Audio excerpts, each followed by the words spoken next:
Okay. And this goes in. The colored ones that are up there, you can see the red and white ones there. Oh, right here? On one side, yeah.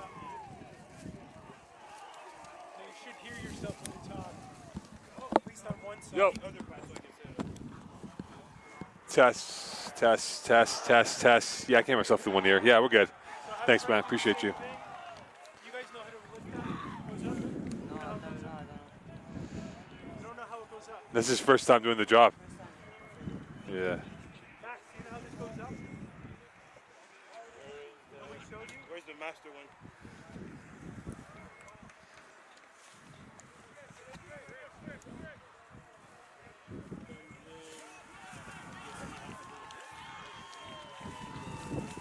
I'm pretty sure it's up. Well, I don't know if it's up, down, or down, up, but you're going to see. All right. Hey, Nick. Can you pass me my umbrella? My umbrella. It's next to the blue bag, please. Thanks, Vince.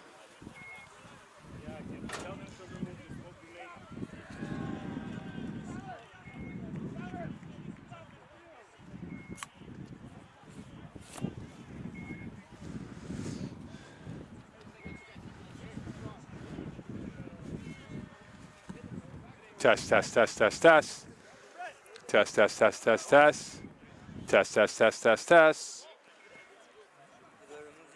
No, keep it on for now until we'll wait till the game starts, right?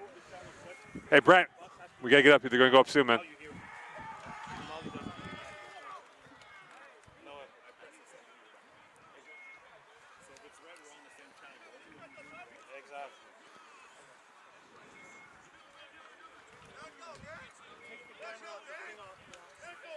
Just keep it above the lens.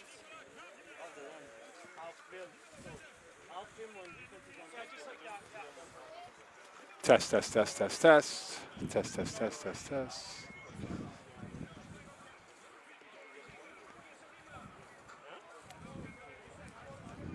No 5 plays, huh? Test.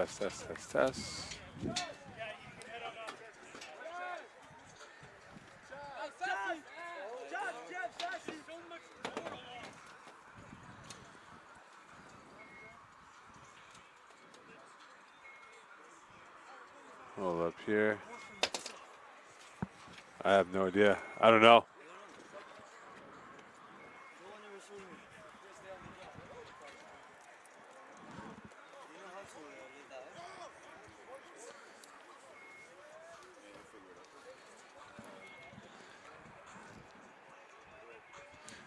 Right there. This next to there.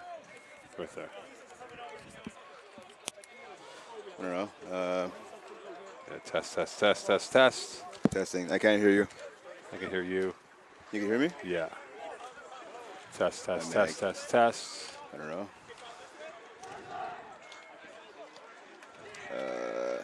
Is it on? Yeah, first gotta make sure it's on. Right? Like, Yeah, this should be a. right now it's off. What is this? I mean.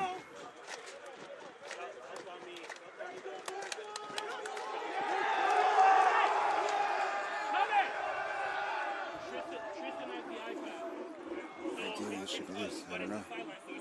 I have no idea, man. Sorry. Here, don't worry. Aziz is coming right now, so sure. Show them on the other one too. Sorry. Oh, watch out. Yeah.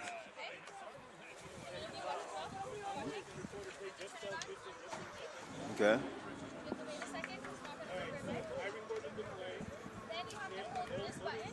Okay. Okay, cool. Yeah, simple. Cool. 1 second, guys. Hold on. Let Thank it go you. off. Hold up, guys. 1 second. 1 second. Hold on. Okay, go for it.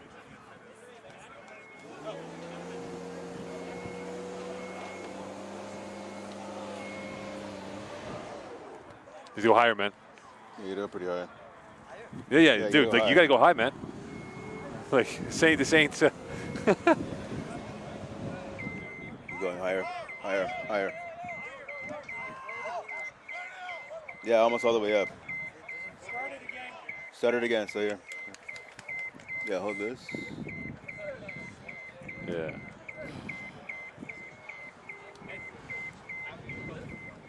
No idea. Well then. Installed. Oh, she can't get up from there.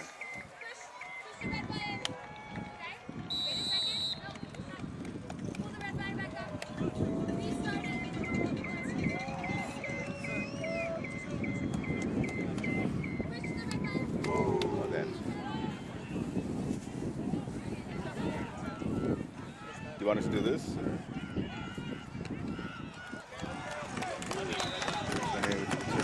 One with the tackle.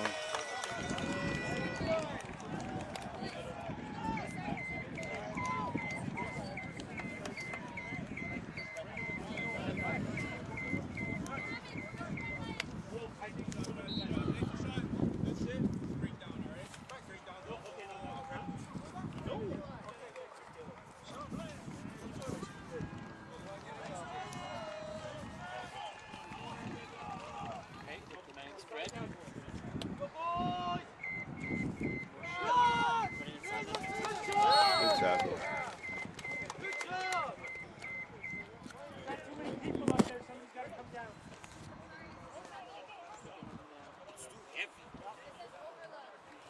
Oh.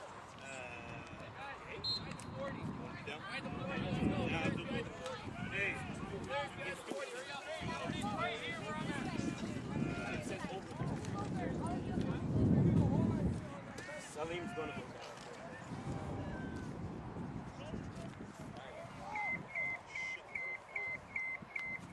What do you?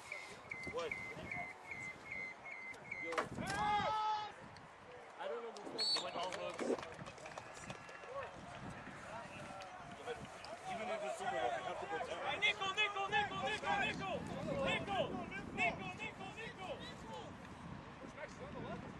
Huh? It may be.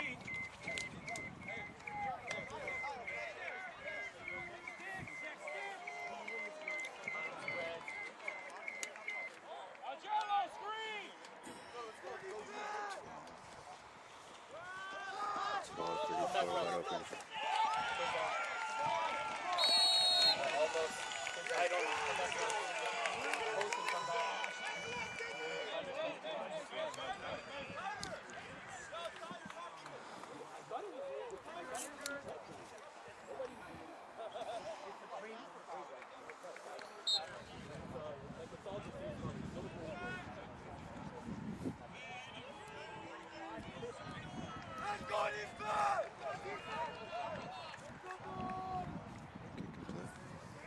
Same motion. Motion in attack. It's a jet sweep from field boundary. This tackle by Elliot. So they were in motion by number 3 and then tag by number 2. Jet sweep action. And Elliot just missed the tackle.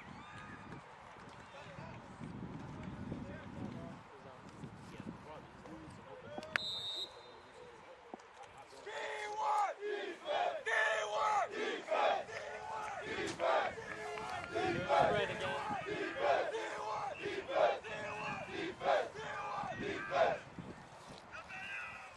Side. Sam Blitz works. Missed. Kept the ball. Wow. Oof, and 10. It was a run and a catch. There was no height.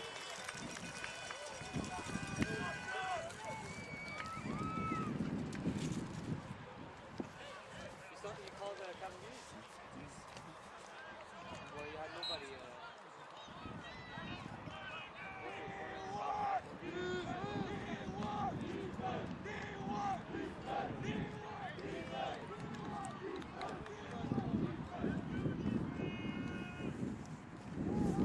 Get the ball, corner out.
catch.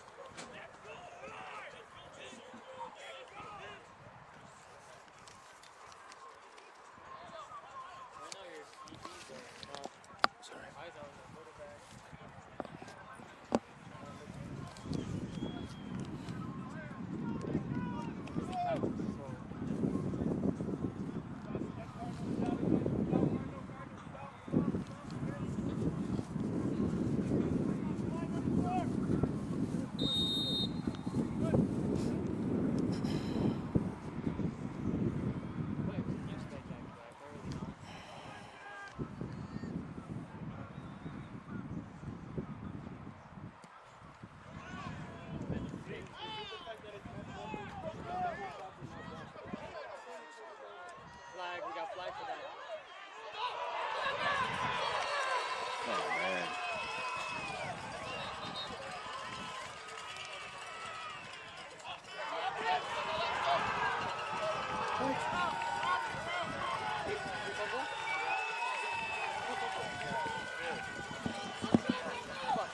Who fumbled that?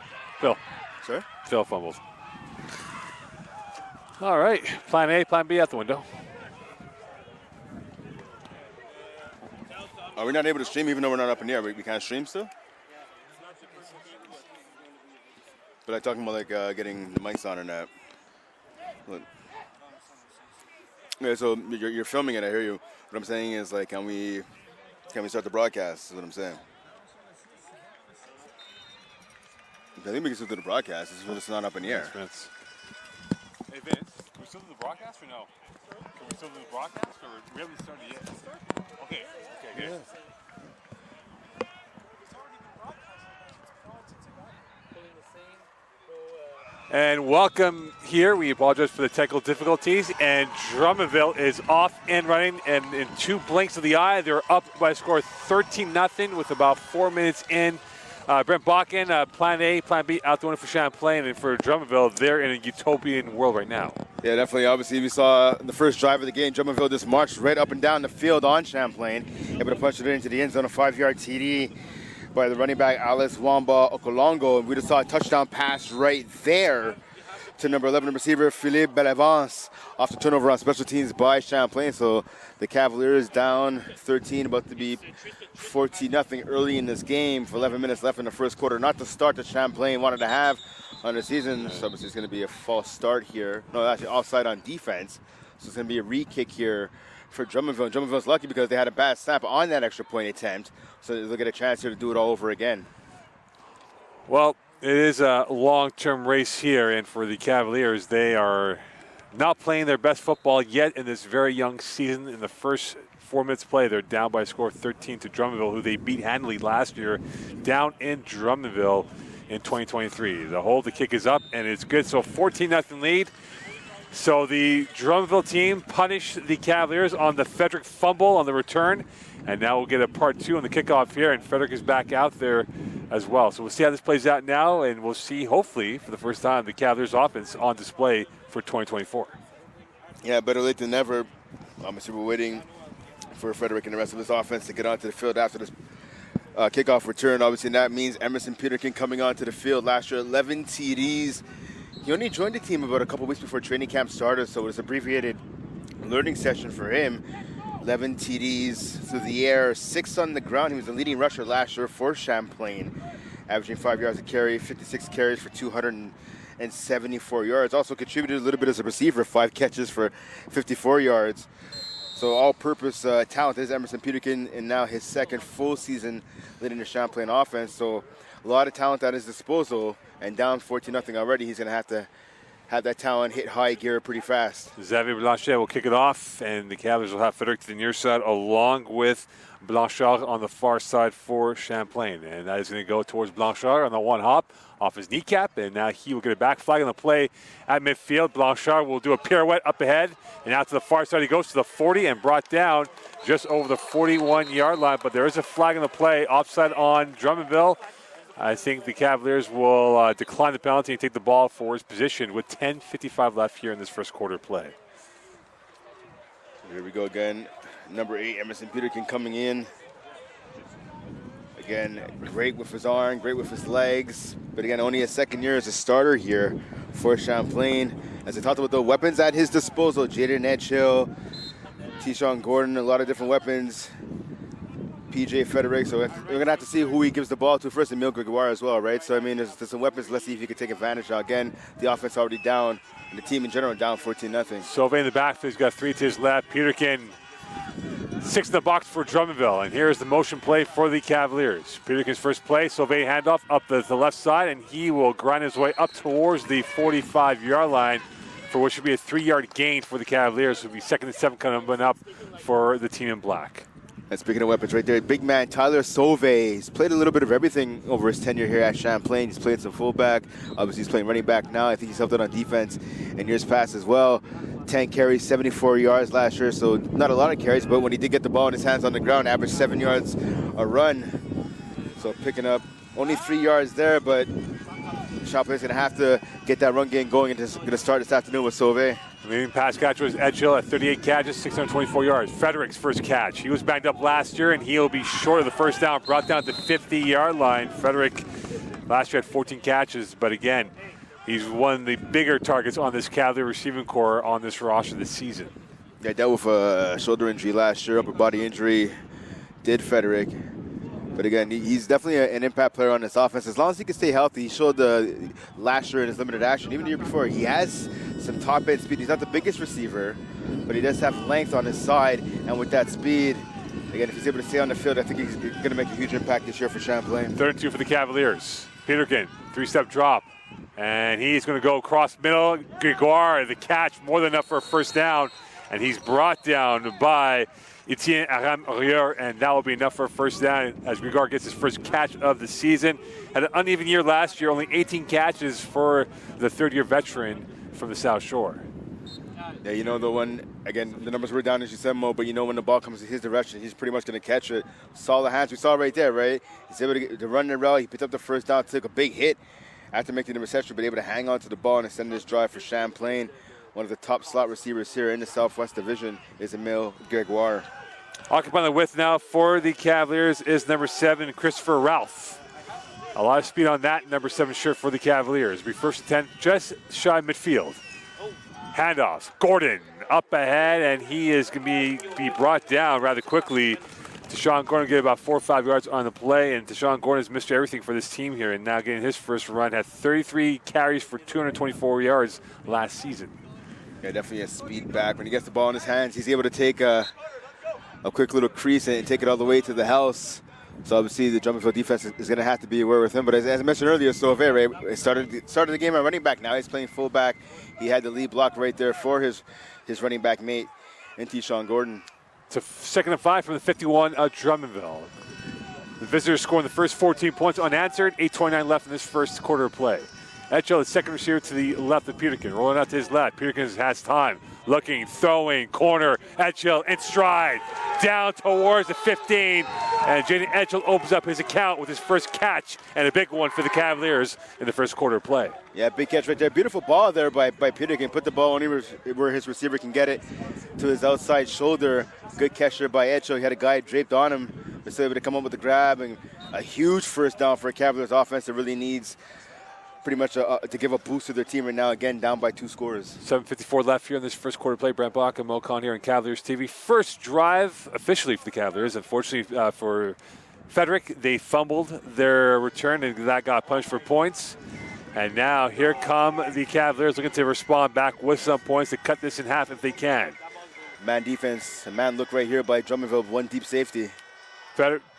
Peterkin, Frederick, touchdown.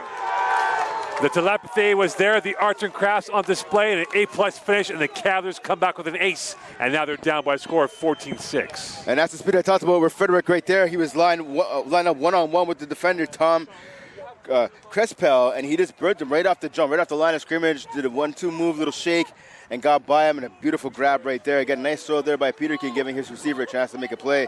So Frederick come down with a much-needed touchdown for this Cavaliers team. So great offensive series right there for Champlain.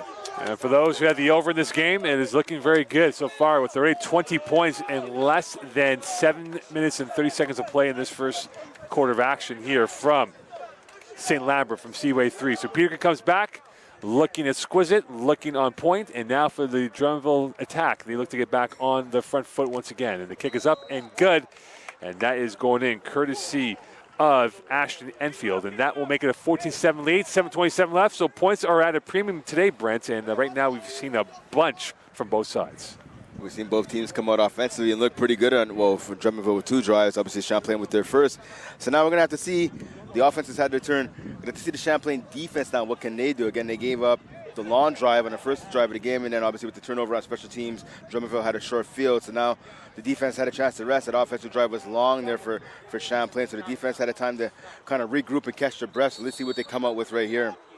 So they'll kick it off again. Enfield will have it, and this will be off on the 45. The returners for Drummondville as they now disperse their way through towards their own of the end of the field. Xavier Savard, number 77, along with number 1 in Okolonga, as they look to bring it back here and get some more points, as it is 7:27 left in this first quarter play. 14-7 lead for Drummondville over Champlain from Seaway 3 on an overcast Saturday afternoon. Opening weekend of Sage Up football, 1, 2, and 3 divisions this weekend. Okolonga on the near side. IDs his way through, now making his way towards the width of the field, and he gets around 1, now using the afterburners towards the far side, being chased down and forced out of bounds by Lavasseur, and that is where they will begin their next drive. They're 2 for 2 on touchdowns, and they look awfully good on the first drive, Brent, where they were able to use the RPO and also the run and pass game to their advantage. Yes, exactly it, and that's what you want to see offensively, right? Mixing in the run and the pass, pretty much even right down the middle for Drummondville. So again, it's going to be on the Cavaliers now. They're going to have to plug up the run lanes. We saw multiple handoffs to various different players for Drummondville, able to pick up a lot of yards, especially after contact. So missed tackles has been an issue, special teams and defense right now for Champlain. They got to shore that up now on the 3rd defensive series of the game. So Maxime Baudouin had 8 TDs last year, already 2, and we're not even 1 quarter through. Going deep, far side, in transition, in stride, first down and more. Caught by Blanchette, and he's been an absolute chief destroyer of the Cavaliers secondary so far in this first quarter play with 6:41 left. Yeah, in the receiving game for Drummondville, it has been Blanchette along with number 10, Jerome Blanchet. 2 players just getting open deep a couple of times in this game already. So again, Champlain's going to have to shore up not just their tackling, but their coverage as well. And right now the defense is leaking, and they have not been able to stop it. It's almost been a car with no brakes in trying to stop this Drummondville attack. And we'll see now what they can do here with Baudouin, looking like he's locked in. Single back formation. He's got a 2x2 receiver look. Play action, looking towards the near side. That is going to be a one-hopper intended for Labbé. And a rare miscue for the young pivots in Baudouin. It'll come up 2nd and 10 from the 41. Yeah, so 2nd and long now for this Drummondville offense. As I was just saying before the play, they've done a good job so far, missing in the run, missing in the pass. And it's a good job by the quarterback, able to buy some time. He realizes there's nothing in the pocket, does Maxime Baudouin, so he escapes a bit to his right, gives himself a bit more time to throw. Has been pretty effective doing that so far, take away that last throw. 2nd and 10 for the Cavaliers as they overload now towards the left of the formation. Jet sweep going towards the left, and this will come up ahead, and brought down is Savard, and he was brought down rather quickly by Marchanis. And it'll bring up a 3rd down and what should be about 6 yards or so, give or take, as Champlain now brings in a little bit more DBs to work with on a passing down situation. Yeah, the big man Donaldson coming out. Talked about another DB coming onto the field. We talked about Marchanis. I'm looking forward to seeing what he does this season. Again, 3 sacks tied for the team lead last year with Thomas Batten. Marchanis is the premier pass rusher for this team, for Champlain. And have to see he's able to get some quarterback hits early in this game. Batten now at Mount Allison in the AUS at U Sports. 3rd down for Drummondville. Going deep corner near side, and that had too much meat on that pass intended for Savard, as Baudouin had the right target mark, but unfortunately was off on the GPS conclusion. So they'll bring on the special teams unit, and the Cavaliers, it looks like, Brant, will get off without giving up any points with about 5:03 left in this first quarter play. And that's what you wanted to see out of their defense. They had to give up the long bomb, and they had a chance right there. Obviously, did Drummondville, the quarterback, just a little bit off with the pass. But listen, at the end of the day, it counts as a defensive stop and a strong defensive stand for Champlain. Now, again, giving up 0 points here. As Drummondville's going to get ready to punt. Now it's all about the special teams for Champlain right now. They got to get a good return here, make sure to protect the ball, and give their offense a chance with some good field position. So Drummondville will play the game of chess, trying to pin the Cavaliers deep in their territory. 4:45 left here in this first quarter play. Overcast Saturday afternoon. And will it be a delay game? And so there will be no delay game yet. Clock is rolling. Here is the punt coming through. Blocked. Coming up big on the block. And now the Cavaliers are great field position, courtesy of Nick Cardinal. Flag on the play as well. But that's after the play. But again, for Drummondville, they were not aligned properly, and they got exposed and got blocked by Cardinal. So credit there to Justin Beauchemin. He recovered that block punt. But a good job. We talked about Cardinal that's coming in there right off the edge, able to block that ball. So we're going to have to see now. So the penalty, I believe, is going to go, it's going against Champlain here. So you're moving back. Yeah, so the offense is going to start a couple yards back. So they're moving back here by a few yards with 4:27 left. So special teams being the bane of existence for both teams. Cavaliers had a fumble on the kick return. And now a block punt. Could the Cavaliers now equalize in that department to try to get themselves points off that block punt? Yeah, new special teams coordinator Kyle Santana, the former Concordia wide receiver, the new special teams coordinator here at Champlain, taking over for Dalton English. Dalton English moving from special teams and running backs and now being the linebacker coach. And obviously Santana's going to have a thing or two to say to his special teams unit. Not off to the greatest start so far early in this game. Peterkin overload to his jet sweep. Now here is Emile Gregoire, principal supplier on the offense, and now he will work his way up ahead. He'll get about 7, if not 8 yards. And right now, Sean Main has his offensive line playing well enough, pushing the front 7 of Drummondville rather deep in their territory. Yeah, definitely. And see, this is the thing, right? We wanted to see coming into this game, see a new number 77 lining up at left tackle, right, for Jonah Edgehill. Jonah Edgehill taking over for Noah Roy. Big left tackle now playing for the McGill Redbirds. And I had a chance this week to come out to practice. I saw the offensive line. I mean, it's not the biggest offensive line, but they're extremely athletic. And a lot of the guys got some valuable experience last year, so we're going to have to see what happens now this year with the O-line. Handoff Sauvé to the right. And he is waist grab and going nowhere in a cul-de-sac. Maxime Houle coming up with the play. And that play was disaster from jump on that start of the play. Yeah, I talked about the offensive line being important. Obviously, they need to do a better job blocking Houle. Houle just burst right through the interior of the O-line. He's able to drag down Sauvé. He's trying to strip the ball. Good job by Sauvé of protecting the ball as he was falling down to the turf. But again, the O-line for Champlain is going to have to do a better job of blocking big number 93 for Drummondville. 3:13 left here. Early clues, Brandon. It appears like that the air game might be the point of reference for teams to get up ahead here because both teams are throwing the ball very well. We'll see now for Peterkin on 3rd and 4 from the 35 if he does go through the air or use his legs. Yeah. Frederick to the near side. Yeah, Champlain never afraid to air the ball out. They're looking for some more balance on offense this year. And early movement, and they'll get a first down. And unfortunately for Drummondville, you can pick whoever you want. It could be Jesse Beauregard. It could be the other D lineman and Loic Boutin. They got called for offside, so they'll move them up by 5.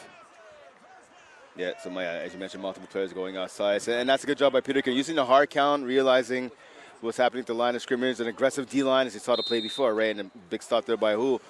These guys are pinning their ears back. So, you can get them, you can be slick, you can get them with the hard count, and that's exactly what Peterkin did right there. So good job by the second-year quarterback, showing some veteran experience, some veteran knowledge right there. 2:44 left here, 14-7 lead for Drummondville in this first quarter play. Peterkin stopping, pivoting, one-on-one, and he will have to eat that as he was stuck in quicksand and was going nowhere and brought down by Xavier Choquette and along with Boutin as well. I think Greg Bertrand was in there as well. You can pick whatever Drummondville player you want on that exactly, play. Number 99. So good job by them. So in particular, I want to point out Bertrand and number 9, Choquette, you mentioned. They weren't fooled. That was a design quarterback run. We saw the left tackle on edge, so he went already to the second level to try and lay a block downfield. Yeah, it was definitely a design quarterback run, but those two players defensively for Drummondville didn't fall for it. 2nd and long from the 40. Peterkin. Time, middle, Gregoire, natural partnership with Peterkin. Enough for a first down inside the plus territory. And now the Cavaliers are starting to hum with their air game. Looking very nice so far, Brent. Yeah, definitely. Good job by Gregoire, beating his man and finding an opening in the zone right between the linebacker and the safeties, running a bit of a post or seam route, if you will. And a good ball placement right there by Peterkin, giving his receiver a chance to make a play. Good catch there by Gregoire, picking up more than enough for the first down. And that just speaks to the chemistry right there between the quarterback and receiver, obviously Peterkin and Gregoire. Gregoire, a technician of the route running tree, probably one of the better route runners on this roster. And there he is, the second receiver to the left. First and 10 from the 50 of Drummondville as we move towards a minute left in this first quarter. Pop pass, and now working towards the width and going absolutely nowhere is Christopher Ralph, as blasting his way through like a kamikaze player, Aram Aurier, in on the tackle for the Drummondville defense. Yeah, good tackle right there. The linebacker was not fooled at all in that play. I believe actually that was number 9 there in Choquette, and see an injured Champlain player. It appears it is the ball carrier and Christopher Ralph who got hurt. And it is a slippery day today, Brent, so the turf is not as stable in terms of the dryness. It's very slick out there, so the footwork might be a key factor, but it appears Ralph is going to be okay as they bring in number 19 in Danilo Ramadan Ward on the field, that is. Yeah, you talked about the field. We had a chance to walk on it, obviously in pregame. And so you see a lot of the black, right? There's obviously the crushed rubber, the crushed tires that are on the field, but there's different spots on the field where there's more crushed tire than not. And when it's wet outside, that's where you have the problem with the turf, right? When it's wet outside, a lot of that rubber is a little bit more slippery. I understand, obviously, it's the field is soft, and most players do prefer to play on turf. But when you go to grass, yeah, obviously in the rain it's not as good, but it is a little easier on the knees. So obviously with this wet surface today is going to play a factor in this game, again, being on turf. Blitz from Drummondville. Peterkin going deep far side. Gregoire. You talk about the dark arts of football. He and Peterkin have been on the same telepathy so far in this first quarter with 22 seconds left in this first quarter play. And that's a piece of art right there, that pass from Peterkin, and a great job by Gregoire leaping up high to make that catch and come down with the ball. And again, I talked about it earlier, right? A down year last year for Gregoire, only 18 receptions, but you know when the ball's thrown in his direction, 9 times out of 10, and you can even say maybe even 10 times out of 10, he's going to come down with the ball. Beautiful catch right there. He might get 18 receptions by the end of the first half at this clip that he's going at. Edgell, the second receiver to the left. Young Sassy is the third receiver to the left of Peterkin. This should be the last play unless there's a penalty. Handoff. Gordon will muscle his way up ahead for about 3-4 yards, and that should end the first quarter play. And with that, fireworks abound, Brent, as it's a 14-7 lead for Drummondville over Champlain. But right now, in terms of the tail of the tape here, do you believe that momentum might be going towards the team in black going towards quarter number 2? Oh, definitely. I mean, listen, they got off to a pretty bad start. I mean, you can't have much of a worse start than that. You start off on defense. You let your opponents march down the field on you with ease. They put the ball in the end zone, and then just a couple plays later, right after that, you had the turnover on special teams, which led to a touchdown a few plays later by Drummondville. You're down. It's your home opener, your first game of the season, right in front of your fans here at Seaway 3, and you're down 14-0, less than 5 minutes into the contest. But credit Champlain, credit the players, and obviously the coaching staff. They were able to weather the storm. They got the ball back on offense. Finally, their offense had a chance to come out to the field. We saw Emerson Peterkin just lead the team downfield. They got a big touchdown grab. They Frederick a nice bomb to him. And we see them marching down right now. Emile Gregoire just had that big catch to put them inside, actually, the red zone right now. So they're at the 18-yard line. So 2nd and 7 from the 18-yard line right now. And as you talked about momentum, it was swinging in Drummondville's favor the first 4 minutes of the game. And right now, heading into the second quarter, about to start the second quarter, it's swung back in Champlain's favor. Let's see if they can capitalize on it now and tie this game up at 14 apiece. This game's been in installments. Drummondville scoring 14 unanswered. Now the Cavaliers are on the march, down by 7, going into quarter number 2. Gordon in the backfield. Sassy is the third receiver to the right of the formation. Emile Gregoire, the hot hand. And here is the play for Peterkin. Looking towards the middle, has time, looking, running around 1. Going out to the near side towards the end zone, and he will get it for a touchdown. And you talk about the Galaxy of Stars, as he's one of them in this situation. Yeah, definitely a star for sure. And a good block right there downfield by number 28, T-Sean Gordon, laying that last block that Peterkin needed. We saw the defender try to keep him at the end zone, but that defender was initially blocked by Gordon, so gave Peterkin, I should say, enough time to turn that last corner and just get the ball into the end zone. So a great run by him. He had a couple receivers open on the play, but he said, you know what, I'm just going to tuck in and run. And as we talked about earlier in the game, that's one of the things he does best, able to trot right into the end zone. And now at the extra point, Champlain's about to tie this game up by 14 apiece, and they have all the momentum now on their side. The hottest property in Div 3 football, Emerson Peterkin coming up with the goods. And now a potential extra point attempt is good. So a 14-14 game. We started off 0-0, and now we're back to parity here. And with 14:34 left, Drummondville now have to come up with an ace of their own here, Brent. And they look flawless, setting up high standards for themselves in the first two drives. But now they are feeling a little bit of the pressure point being applied by the Cavaliers on both sides of the football. Well, that's exactly it. I mean, you look at Drummondville, right? I mean, this is a team, again, they missed the playoffs last year, right? They struggled mightily, especially on offense. Scoring the only team in Division 3 to score less than 100 points last season. It doesn't look like that way. It doesn't look like that part of me so far, right? 14 points. They scored on 2 out of the 3 offensive drives right here. So it's going to be on Maxime Baudouin. Last year, 8 TDs and 9 interceptions. So he didn't have a year to write home about. But I mean, he's looked so far in this game. He's looked good in the pocket. He's looked poised. He's missed 1 or 2 deep throws, but he's also hit a couple as well, right? So it's going to be on him now. Again, momentum is on Champlain's side, so can Baudouin now answer to get his team, to get his team back out in front. Again, they gave up that 14-0 lead. It was a big gulf of 14, and now it's neck and neck in this game. And it will be Drummondville to return this ball back, and here they come the other way, led by Savard. Looking towards the middle, Savard knocked over by his own man, and he will keep going. Unfortunately, it was friendly fire with Luca Brochu as they'll bring on the offense once again with Baudouin. Again, as I said before, Brent, 8 TDs last year, already 2 in the first quarter. If you prorate that, you might have 8 by the end of the day. Yeah, well, that's exactly it, right? I mean, it's a quick math right there. It's great math. Yeah, there you go. I mean, so we're going to have to see, right? I mean, listen, defense is going to have to make a stand at some point, right? We saw the Cavaliers on the last defensive series. They were able to force a punch. We're going to have to see if they're able to do it again. Someone's going to have to play some defense. We're just going to have to see who's going to be first. I think it might be Champlain right here. Again, they had the momentum on their side. So we're going to have to see if they can now transfer what they did at the end of the first quarter, into the second. 1st and 10 from the 25 for the Baudouin-led attack. Handoff, and here is a nice run towards the left, brought up by Okalonga, and he is still going. The quicksilver in his ability gets himself near side to the midfield mark, and quite the run and eyes from Okalonga on that play. Okalonga right there, the rookie, a big run right there. He made about 3 Champlain players collide pretty much at midfield. A huge run right there, picking up 27 yards on that carry. From the 52, Okalonga, quicksilver, stardust finish by him. And you see this Drummondville offense showing no fear or intimidation against the Champlain defense in this first quarter into the second period of play.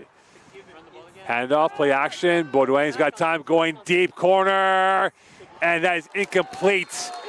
And that was intended for the receiver in number 10, and Jerome Blanchette, who had a step on the Champlain DB, but unfortunately did not come up with the end product of the completion, as that was deflected away by number 12 in Grimard. Yeah, Tyler Grimard, good play right there. Looked like he was going to be beat. The receiver pretty much timed up his jump perfectly, and he got his hands on the ball, but we saw Grimard come in at the last second to knock that ball loose with his hand. Good job by him of initially giving up what would have been a catch, but on the second effort there, knocking the ball out of the receiver's hand. And now for Baudouin, trying to find an outlet here on a 2nd and 10 from the 52. Overload towards his right. Blitz on the near side. And he will go to the near side. That is caught. And a nice move down to the near side. And now 1 man to beat. And no more than enough for a first down is Labbé, as he bamboozled the Champlain DB in Colangelo and got himself a few more real estate yards on that play. Yeah, Colangelo has to tackle better than that. I mean, he had a chance to make a play in the open field, and we saw Labbé right there. He's able to shed that tackle with ease and pick up a ton of yak yards. So with that timeout called by the Cavaliers, 12:35 left in this first half, 14-14 game, and it's almost an F1 race here, Brent, and how fast they're going up and down the field in this matchup.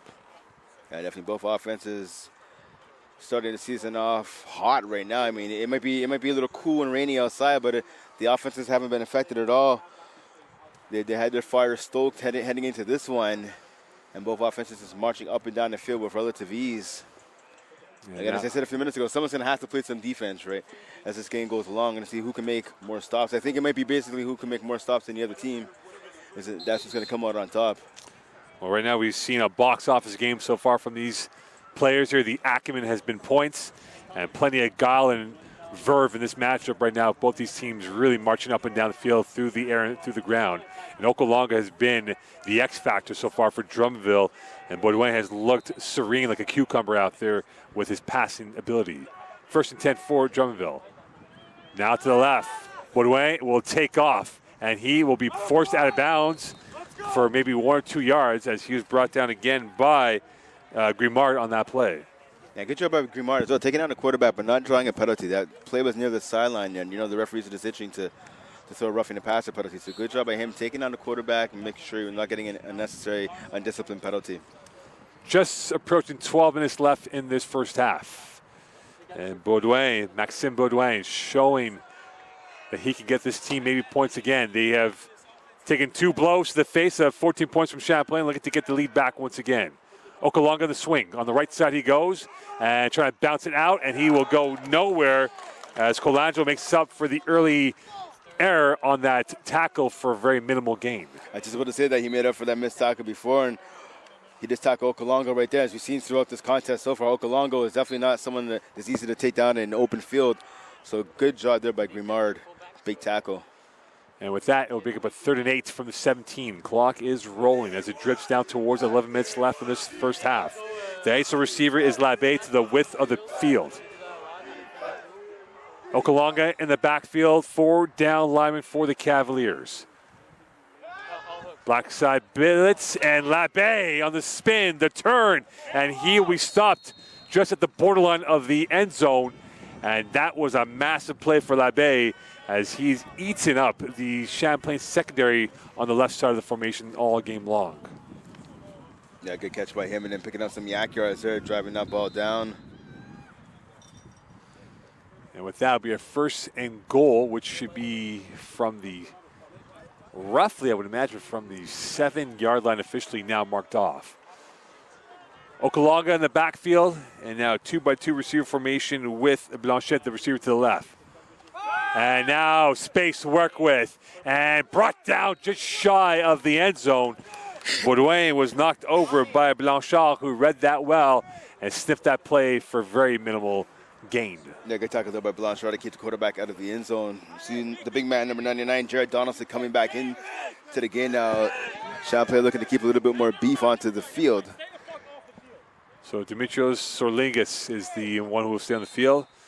Tommy Trojatos, Rodley Trojatos that is the new DC for this team, as he looks to get his bearings tightened up here. There's been some loose screws on the Cavaliers defense so far with 9:56 left in this first half. And here is a chance for Baudouin, stopping, looking, and he is still going in a rugby scrum. Whistle blows. Where do they mark it off?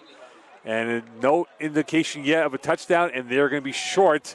It'll be 3rd and goal coming up here for Drummondville. So the ball was 2nd and 2. The ball was at the 2-yard line. So it looks like it might actually be no gain right there, if anything, for that on that play for Drummondville.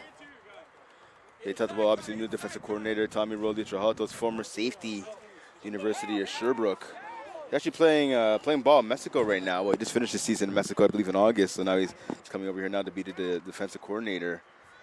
Definitely a lot of playmaking, a lot of skills, a stellar youth sports career. The 2nd year with Sherbrooke, he was named captain, so that just tells you about the leadership that he brings as a player and obviously now as a coach, the Champlain Cavaliers. So a big addition, a solid addition to this Champlain coaching staff. So Davino comes in for the Cavaliers to bring a little bit more beef to work with in the interior. And right now the Cavaliers trying to hold serve here on a 3rd down. And you have to imagine, Brent, if Drummondville do not get the touchdown on this play, do they go for a 4th and goal? That's a good question. I mean, with the way both offenses are playing, you have to imagine they're probably going to go for it and try to get the touchdown instead of settling for 3. But I mean, you looked at the last couple of plays, right? Drummondville's had the ball inside the 10-yard line. They tried to run it on a couple of occasions, and we've seen that big wall of blue and black standing tall, keeping Drummondville out of the end zone. So I mean, logic would say you still want to go for it again because your offense is pretty much rolling. But down low here, I don't know. At the other side of the field, Drummondville had no problem getting the ball into the end zone and short yardage. or short yardage situations, I should say. On its opposite end, so far, at least in the second quarter, Drummondville, it hasn't been as easy so far. So, I mean, I would lean towards taking the sure points. Can't say it's 100% sure. I would lean towards taking the field goal here, but I'm going to have to wait and see what Drummondville decides to do after this big third down. Still being looked at is a Champlain play right now. And embroiled in this thickness of points is Drummondville looking to get themselves a lead again, whether it's through the field goal range or the touchdown opportunity. We'll find out now on this 3rd and goal from the 2 with 9:25 left in this first half. Brent Bach and Mo Khan on Cavaliers TV on an overcast Saturday afternoon. And right now for the Cavaliers, their defense has had no answers yet and it's come up with a big stop on 3rd down or even 4th down for that matter. Yeah, definitely. I mean, well, again, it's an opportunity right now. It's an opportunity for both sides. We talked about, obviously, Drummondville wants to try and punch the ball in the end zone, but you know what? It's a chance for Drummondville a big chance, big opportunity here to hold them to 3 points, right? 'Cause, I mean, again, they fought hard to come back down 14-0, and they tried to get them up by 14. If you want to give up points here, either 3 or 7, obviously they're going to try and choose the 3 right here. So Soligos, I beg your pardon, Soligas that got hurt. He just came on for the play and got hurt, so Champlain ran a little bit thin in the interior D-line. Yeah, being number 50 there. Hopefully he's going to be okay to come back in this game a little later. But anyways, like I said, a big chance right here on both sides, right? And this is where the game is won in the trenches. Obviously, it's only in the second quarter right now, but it's all on against D-line. Who's going to come out on top? We're going to find out right after this play. 3rd and goal, eyeball to eyeball here for Drummondville and Champlain. Wildcat, touchdown. And coming through is Savard on the run. And he opened up that gap and they went in for 6, and they're back up by 6 with 8:16 left in this first half. Yeah, and that was just too easy right there. The offensive line. I talked about O-line versus D-line. Well, the Drummondville D-line definitely won that round right there with a big uppercut right to the gut, right to the middle of the Champlain defense. So Savard just walked in there pretty much untouched into the end zone. Yeah, the Drummondville team looking like the Lions against the Niners in the first half of the NFC title game back in January right now with this offense flowing and going. It's their own fluency, their own style and profile. And right now they are jet riding with this 6-point lead going towards the end of the first half. Well, Cavaliers looking to pull a Niners up. It's going to be whistle and play, so that will not outside count. Defense. And that's the second time in a row, right, on an extra point that we've seen Champlain go offside, which negated what would have been a miss on the extra points. And now a reprieve right here for Drummondville. They're going to have an extra chance to do it again with the offside going against Champlain. So we talked about the special teams coordinator, Kyle Santana. You can tell by the look on his face right now, he's not happy with his special teams. He's going to have a word or two with them at halftime, you have to imagine. Champlain in the malaise right now in defense. The kick is up and good. So 21-14 lead. And just like that, as you said before, they came back with an uppercut and have the Cavaliers wobbly at the knees on defense. We'll see now what they do going towards this next drive here for the Cavaliers. And with about 8:16 left here, a 21-14 lead, Drummondville showing that they're no longer the 1-7 team from last year, Brent, and that they might be a player in the playoff race going towards the end of October. Yeah, definitely. Again, we talked about, obviously, 6 teams in the division, only the top 4 make it. Drummondville wants to punch their ticket to the postseason. It starts with getting a win over Champlain right here. And they play each other twice a year, actually. They'll come back at the end of the season. Yep. So they'll get really well acquainted with this Seaway 3 turf to start off the year and to end off the season. So, I mean, this has the makings of a rivalry. Yes, these teams have played each other the last couple years in a row, but Champlain is 5-0, has 5 wins in a row, against Drummondville since Drummondville joined Division 3 back in 2018. So, I mean, it's time time for Drummondville to try and get a win here. And now, a good start. Hurdle by Blanchard as he's been working on the vertical leap, and he got himself 1 or 2 extra yards and got the Cavalier bench popping of excitement with 9:10 left in this first half. Yeah, and Blanchard's soaking it all in right now. He makes his way to the bench. A good return by him. Getting some high fives from the players and coaches. It's always great to see. Cavaliers back on offense. Emerson Peterkin had a fabulous first quarter and change. And we'll see now what he can muster up on this game plan here as he looks towards the Champlain bench for the play call. And will make his way into the huddle here. 9:01 left in this first quarter, in this first half play. 21-14 lead for Drummondville. And they're, sorry, Brent, go ahead. No, good to see you talked about the Niners and Lions before. Which Champlain looking to play the role of the Niners. A sloppy start, but a strong finish to get the W in the NFC Championship. let's see if Champlain can do the same throughout the course of this game. Peterkin going to the left. Frederick gets it. Stopping, popping, going towards the far side. First down and more. And inside the plus territory. Brought down by the second level defense of Drummondville. And he comes up with the first down and more and brought down by number 21 in Nicolas Gagnon on the play. Yeah, Frederick looked like Debo Samuel right there, getting the ball, not just settling for the completion, but getting a ton of yak yards. Pick up the first down for his team, showing a lot of speed and strength there, going up the left-hand sideline, looking like a young Debo Samuel right there. A better version of Debo Samuel, I agree. So that definitely gives them that front. 8:08 left here in this first half. And now the Cavaliers are looking like they are hungry for points. The receiver to the near side with is number 15 in Isaiah Sassy. That is a very familiar name within the Champlain ranks. His brother's played here before, Caleb and Noah Sassy. Got a chance to see Noah a few minutes before game time. Sauvé bouncing out towards the right, going in, and he is chopped down by the secondary, and again by Gagnon coming up to clean up the job here. We got about 3, if not 4 tough yards on that run. Yeah, tough running indeed right there by Sauvé. So a good tackle right there by Nicolas Gagnon, much smaller defensive back. He realized he was at a size disadvantage right there. He said, you know what, I'm going to go low, try to get the running back down. He did exactly that. But again, a good 5-yard pickup right there by Sauvé. So now you have 2nd and 5. You could go stick with the run. You can go with the pass. A ton of options right now available for the Champlain offense on 2nd and 5. Peterkin. So in the backfield, another handoff towards the left. And going nowhere, dead to rights. Fumble will not be there, and Etienne Aram Aurore coming up with the tackle. And I deemed that play before it happened against the Cavaliers. Yeah, and that's on the offensive line right there. They weren't able to get to the 2nd level. It made it a much easier job right there for Aram Aurore to come down and make the tackle. Sauvé saw him coming at the last second, tried to race into the left-hand side, but to no avail. Actually a loss of 1 yard right there by Sauvé. 36 from the 49, 6:34 left in this first half. 21-14 lead for Drummondville. The hot hand in the first quarter, Emile Gregoire, is the second receiver to the left of Peterkin. Sauvé in the backfield. They got 6 in the box for Drummondville. Firing a quick pass through the hands of Frederick. And if there is one question mark about Frederick, it's his hands at times. And that time it cost them a reception.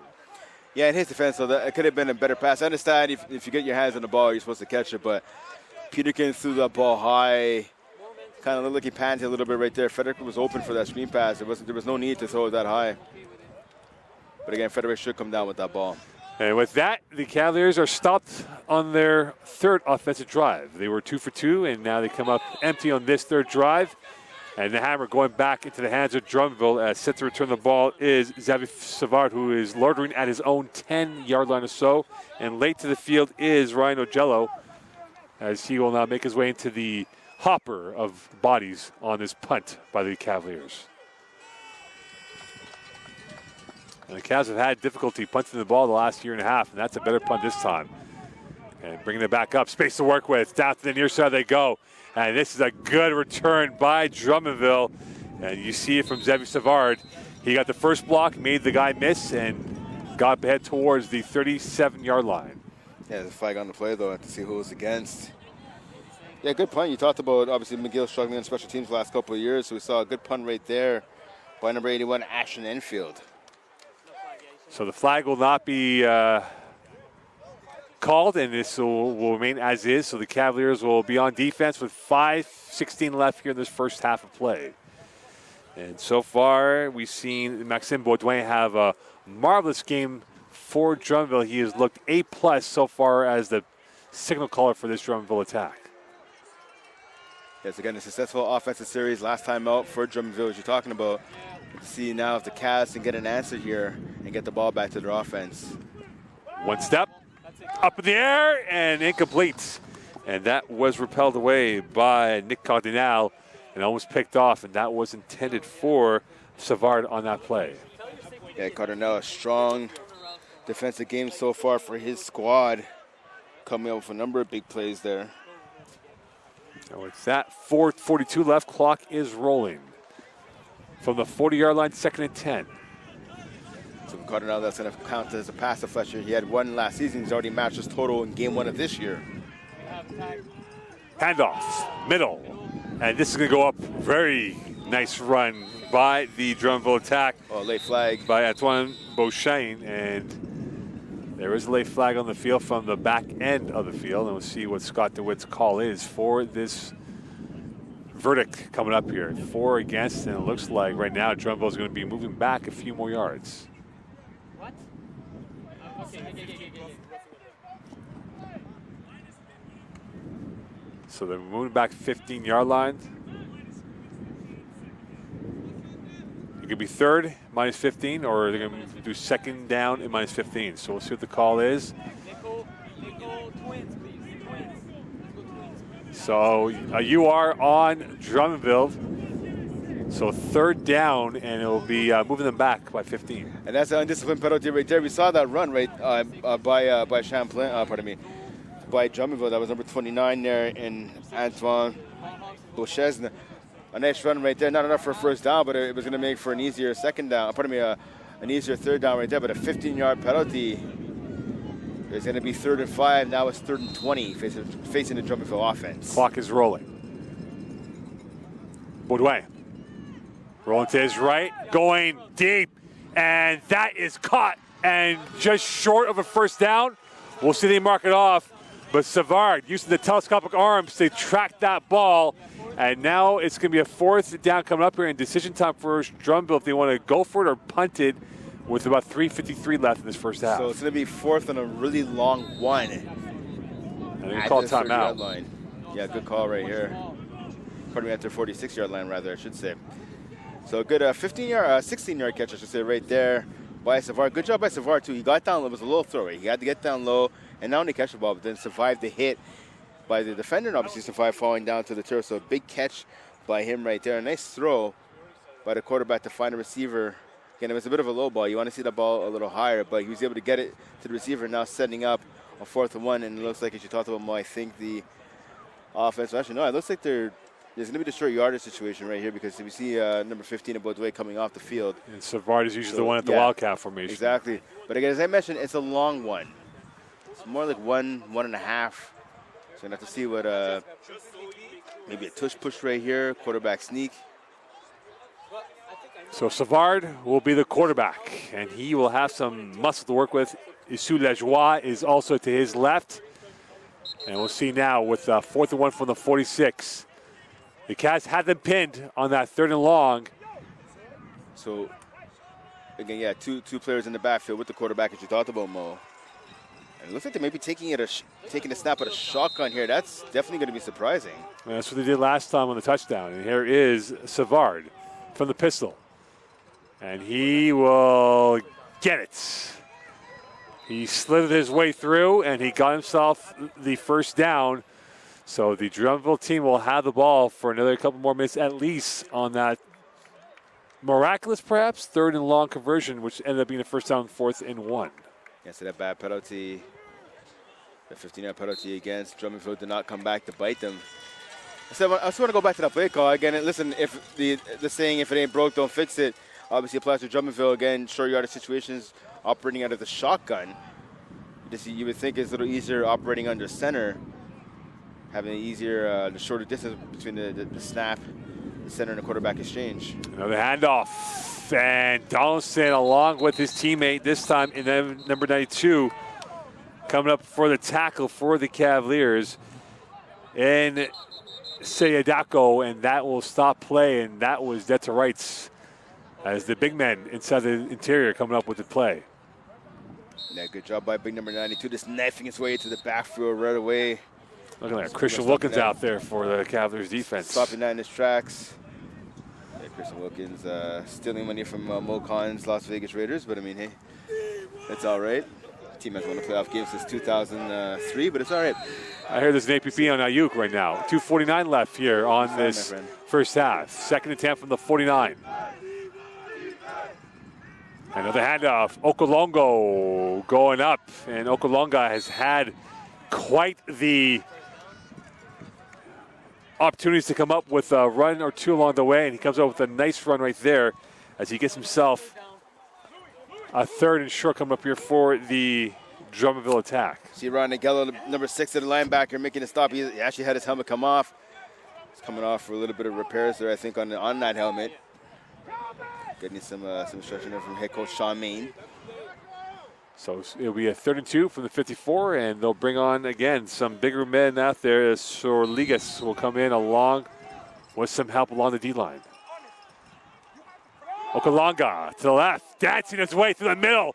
Lovely jab step, and away he goes. One man to beat, and he will score. Flag on the play, but Okalonga, a box office name with a box office thriller, and an Oscar award ending to put Drummondville back up by 2 scores. Yeah, gonna have to wait and see what this call is, though. Might be holding downfield on a block by Drummondville, perhaps maybe a block in the back. It's gonna be a touchdown. Yeah, so they put up there, obviously going against the Cavs. Obviously, Drummondville is declining that right there. It's a big touchdown run by the shifty running back, as you talked about, in Okolongo, able to hit the second and third gear right there and running his way right into the end zone. Just like that, Drummondville back up by 2 touchdowns. 2:23 left here in this first half. Champlain, a crisis team, and Drummondville, a team smelling like roses. And that is going to be a 28-14 lead. An emphatic first half for Drummondville, and a toothless second quarter play for the Cavaliers. Okay, we talked about Drummondville last year, right? As you mentioned, Mo, 1-7, 77 points scored total, right, in the entire season. I mean, you're already at 28 so far in this one. They're almost halfway to that point total. You have to like what you see. I mean, they've made some big plays through the air, and they've definitely made some big plays on the ground. As you saw right there, that long touchdown by the rookie running back. And this looks, pardon me, like a brand new Drummondville team. The only win last year was a 35-21 win, actually winning it back in week 4. Right now, they're about 32 and a half minutes away from getting their first win of the season in week 1, which would be a huge upset over Champlain. Point differential also being a key factor as well. So late to the game is Deshaun Gordon, as he'll come on, as they look to get a burst of energy here with 2:23 left. It's been a sugar rush of points for Drummondville, scoring 28 in this first half. You talk about a team like Drummondville, they didn't score many points last year, only scoring 77 the entire year. Here's Frederick. He's got a hole. Frederick now towards the near side. Frederick out of bounds. And now that is a good return for Frederick. And with 2:15 left here, it would be imperative for the Cavaliers that they do get points, whether it's 3 or 7. So we saw the special teams struggle earlier in the game, especially in the first quarter for Champlain. But now as the game's gone on, special teams has improved a little bit. A big return, as you mentioned, right there, Mo, by Frederick. The ball is at the 49-yard line. So right now, great field position here for the Cavs. They're going to have to punch the ball in the end zone, as you talked about, down by 2 touchdowns here with 2:15 remaining in the second quarter. Right now, momentum is on Drummondville's side. Champlain can get some of that back if they can go into the half down by 1 touchdown, obviously, instead of 2. 2:15 left from the 49-yard line. Peterkin, it would be now a heavy, wet ball for the end of this first half. Peterkin looking towards his left, pumping deep, left side. Gregoire in stride, and he will get down towards the 5 and score the touchdown. So great great awareness right there. Great ability by Peterkin to read the defense. He realized that they were playing 4 corners right there, cover 4. But the Drummondville defense was like Great Guard, just run right down the sideline. He burnt that corner on the left-hand side when it was open for the touchdown. And I talked about Champlain needing to score a touchdown before going into the half. They did that already in 1 play. Let's see if now the defense can make a stand, get the ball back, and if they can tie this game up before the break. And a 28-20 lead, pending the extra point here, 2:05 left. The Rain start to pick up a little bit more than before. And for Tyson Peterkin, the touchdown creator, and Mil Gregoire, the touchdown maker. And with that, a 28-20 lead, 2:05 left. And now the Cavaliers are going to be down by at least 8, if not a little bit less. And the kick is good. So 28-21 lead. Champlain coming back with a response, Brent. And now Drummondville will get the ball back and a chance to add a little bit more of an insurance policy late in this first half. Well, that's it, right? If you're Drummondville right now, okay, listen, you had the momentum. You gave up a touchdown. You never want to do that, so close to halftime. But now they have a chance. 2:05. There's plenty of time left on the clock for Drummondville to methodically march down the field, stay true to what they've been doing, mixing in the run and the pass. Again, 2:05 is a lot of time left in this first half. If Drummondville wants to add on to the lead, and for the Cavs, the same thing applies for them, right? Their defense is back on the field. They haven't looked that sharp so far in this game. Only one stop so far. They've only forced one punt, I believe, this afternoon. They have a chance now to make a stand. Make a stand, give the ball back to your offense. We just saw it took the one play for Champlain to score down the field, a big pass there from Peterkin to Gregoire for the TD. Try and do it again. But it starts with getting the ball back, and that means your defense is going to have to get a stop. And now it is going to be a stop that will be required. The tonic would be massive to get a stop here late in this first half. And now for the Cavaliers, they'll get this kickoff underway. Okalonga is on the near side, and he's the guy they want to avoid because he's magical with the ball in his hands. And this is now returned by Savard. He drops it, and now Savard picks it up, and away he goes. And he will be brought down just shy of the 27-yard line. And with 1:57 left in this first half, Drummondville will have a chance to add on some points here. And will they do so? We'll see if the Cavaliers can make a stop on defense. As I mentioned earlier right now, obviously the Cavs have a 5-game winning streak over Drummondville since Drummondville joined Division III back in 2018. They played a total of 7 games. 6 out of those 7 games have been blowouts. And some of them I'm talking about 58-0, 60-0, 57-21, 31-9, 24-6, 43-10. So, I mean, there's only one game that was close. It was 35-33 at Drummondville a couple years ago. Obviously, this game's not going to be a blowout. It's been an offensive showcase so far, so it's great to see. Great game here between both teams. Okalonga is showing why he's a showcase specimen out there. And now here he goes. The afterburners are on, and he will get towards the 10. Stopping, popping, and brought down inside the 5. And in the nick of time, saving the touchdown was Colangelo. But right now, this Champlain defense has had no answers for this Drummondville attack. No answers whatsoever. And again, Okalonga, a huge run right there. He's over 100 yards with that carry for sure. A beautiful run right there. And again, a great tackle at the end to save that touchdown by, by Grimard, I believe it was, for Champlain. So touchdown, by Colangelo, my apologies. A touchdown saver right there. And with that, inside the 5, 1:30 left here in this first half. Play action. And brought down is the quarterback in Baudouin. And he was brought down by the secondary of the Cavaliers, led by number 30 and Rancourt. So clock is rolling here, 1:22. It will go. Second and about 5 coming up. Yeah, I think number 11 as well. Charles Antoine Blanchard coming up big on the tackle right there as well. So Baudouin, the quarterback, he's like, I'm keeping this ball. I'm not even going to bother throwing. I'm keeping this. I'm going to run it in. So good stop there by Blanchard to get the quarterback out of the end zone. Keep this a 7-point game. So with that, 1:08 left. Clock is rolling. Drummondville playing for the last seconds in the last possession of this first half. And here is the receiver. And there goes the run. Savard is going to be stopped. Clock will be rolling again with 56 seconds left to go in this first half. Yeah, big stop right there. At the last second, I think. Yeah, I think that was number 73, Dante Clark, there making a big stop. Haven't called his name yet this afternoon, but a big stop for him right there. Joined in by a couple of his teammates. And now it is going to be a real test, a test of fiber for both teams.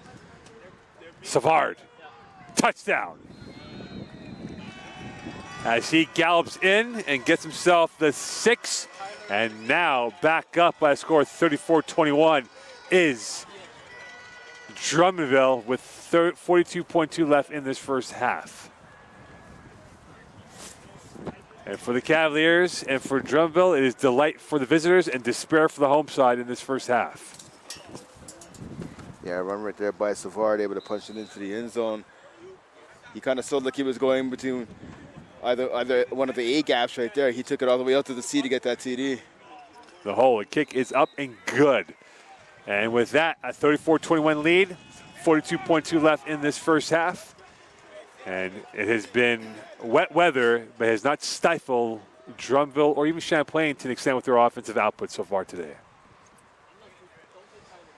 So before we went to air, Mo was talking about his presence kept all the rain away. That's obviously not the case right now here in Seaway. And definitely the offense has not stayed away either in this game. You talked about Mo, both offenses marching up and down the field with ease. Again, 42.2 seconds remaining in the first half. You would think that teams just want to get in, get dry, regroup here, but we've seen the offenses move up and down the field. Don't count Champlain out right here. They may score another touchdown to make it a 7-point game. Well, it is definitely shocking if you're the home side, but for Drummondville, they are well prepared and they have kept with their plan A to full throttle. And here is Blanchette about to kick off the football again. And he'll go pooch. And he'll play this short play, and that will be safely guarded this time by Ogello. And that is where the Cavaliers will begin with 38.8 left, where you need about 4 or 5 plays if you want to get to field goal range, I would imagine, if you want to get to that point at minimum. And that's a smart play there by Ogello. Don't try to be a hero. Don't try to pick up the ball and try to run it back and put something on a highlight tape. Fall down on the ball. Make sure you secure it. Give your offense the ball back. Rain coming down. Clock is rolling. Champlain. No, the clock should be stopped. So they'll readjust the clock again. No. Hey, it's a 40 front. It's still 40. It's still 40. So the clock should be readjusted to 42 seconds, which it is indeed. It's too high. It's too high. The Sam is playing, the 34 is playing high. Not many plays you can call in the menu of options in the rain here, Brent. Yeah, that's exactly it. Right now, Drummondville, we see playing a cover 2 defense. We see 2 deep safeties back there. So they're basically trying to play a prevent defense is what Drummondville is trying to do. First attempt from the 37. They changed the field corner. Peterkin stepping up, and he will take off. Around 1, Peterkin will slide, and he'll get enough for a first down, and he was taken down last second by the linebacker in Justin Beauchemin. Yeah, so Peterkin didn't like what he saw downfield. Smartly just ran right through the middle. Big pickup right there. The 16 yards on that carry by Peterkin. Clock is a go. Champlain will need at least 2, if not 3 more plays to get to field goal range. Peterkin, empty backfield, rolling to his left. Looking, now going to his right. Peterkin gets around 3 players, around 4, around 5, around 6, going around 7, and he'll go down at the 40-yard line, flagging the play with 12.5 left. Yep. And this will go against Champlain. Yeah, it's going to be on Emile Gregoire. I saw that block. He was trying to catch the shoulder of the defensive player, but he kind of missed the block and ended up hitting it right in the back, right in front of the official. That's a shame because that takes back what was a big run, another first down run by Peterkin. He had some of the players Bambi on ice on the Drummondville defense. So 12.5 left. They'll move it back, and again, they'll call a timeout here for the Cavaliers. Down by a score of 35-21. Yeah, you have to imagine Champlain right here. They don't have to take a deep shot. With 12.5 seconds remaining, you have time for 2 plays. So you want to try and at least cut the field in half. Either try and get down the field goal range or to make your last play of the half be a little bit easier of an attempt if you're going for the touchdown. Well, obviously, or the field goal as well. And with that, 12.5 left. The rain starting to pick up even more than before. And the winds, too, becoming a factor here at Seaway. And that's what makes it bad. It's not the rain. It's the rain and the cold. I mean, it's not even that cold outside, but I mean, that's not so bad. It's the wind which really plays the tricks, right? Especially, obviously, when quarterbacks are throwing the ball downfield and obviously on field goal attempts, right? The ball hanging in the air or swirling to one side or the other because of the wind. That's where the problems arise. The rain, all it's about at that point is just making sure that the ball is dry. Obviously, you see the center right there with the towel in his waist. That's obviously for, the guard, I should say, the right guard. That's obviously for the quarterback and Peterkin. Peterkin going deep. Double team. Frederick in stride. And at the death of the first half, they get a 53-yard touchdown with 2.1 seconds left in this first half. There's a flag on the play, though, and it's going to be a hold on Champlain. No! There's a flag on the play. Oh, my God. So And what was ecstasy for the Cavaliers ends up being happiness for Drummondville instead. Yeah, it goes from jubilation to disappointment right there. A beautiful ball by Peterkin. We saw Frederick, he was double covered. And he was able to keep his eyes on the ball. He was able to track it, keep his eyes on it, and keep his feet. And he was able to come up with a huge grab. And then not only that, obviously make the catch, but get into the end zone. But all that due to a hold, it's just a heartbreaking and a back-breaking penalty right there for Champlain.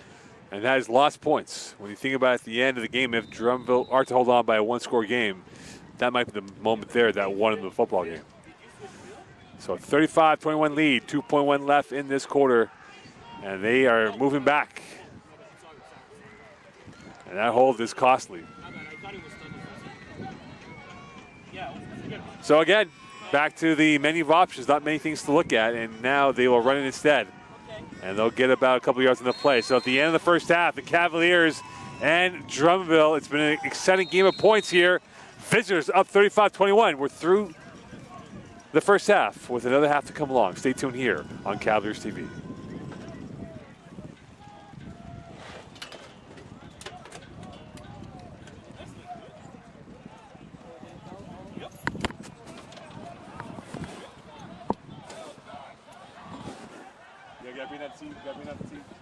My guy.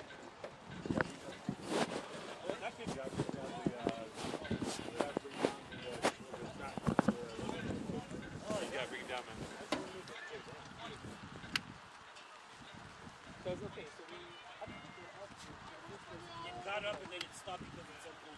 yeah, but how can we get out? How does the system work?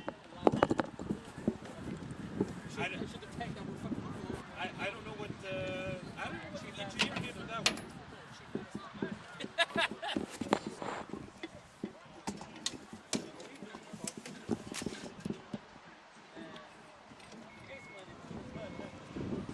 Yeah, thank God I have you. I have.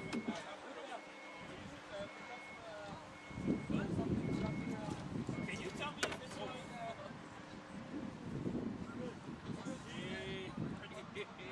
Yeah, looks like it. Yes. Thank God for that cover because that iPad was there.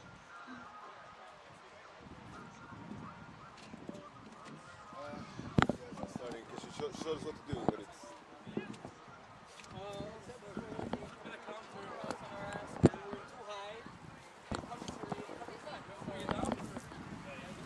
We're trying.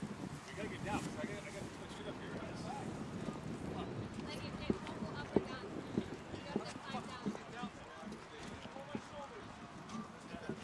There is your way of life.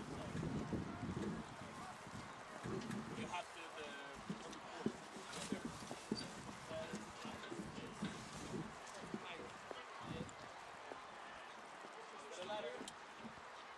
And now the other thing is we're not level. So all the metal poles that are supposed to be down are not down. That's why we're shaking that much. Oh, okay, I I was understand wondering. we're shaking, Yeah, but we yeah, shake yeah. it way too much. Oh, you okay? You need some help? Oh. Well, call the fireman, please. Fire department. We're not delaying our game for you guys. Yeah, but the problem is, I'm fine doing the game. I can't go down.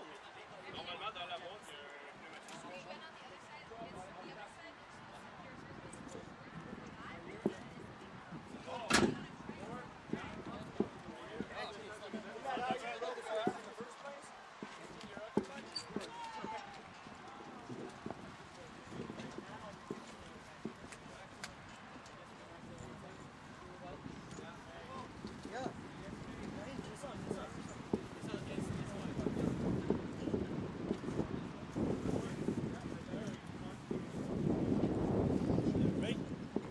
All right. Good.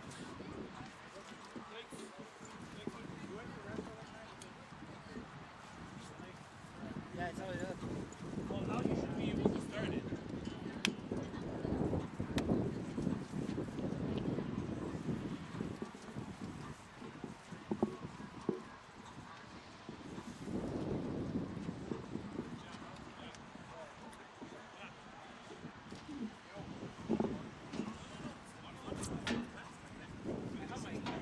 My glasses. I don't know where I put it. No, I didn't bring it up. What color?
Bring it down.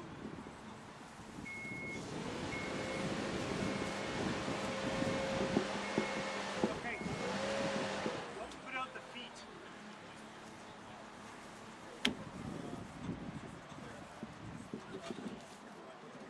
The pads. They add stability. Is it manually? No, we should be able to do it from there.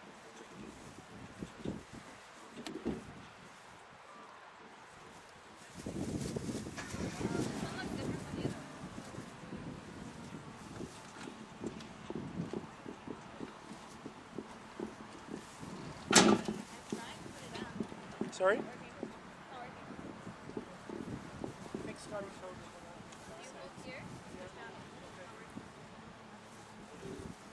The middle maybe? There you go.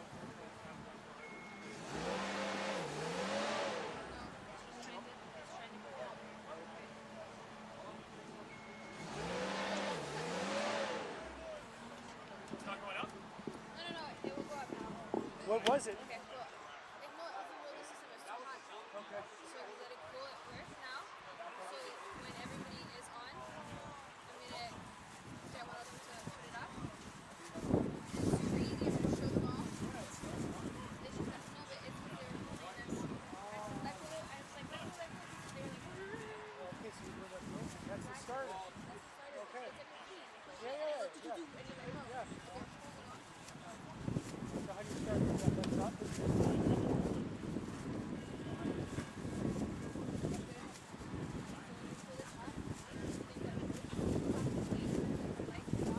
Okay.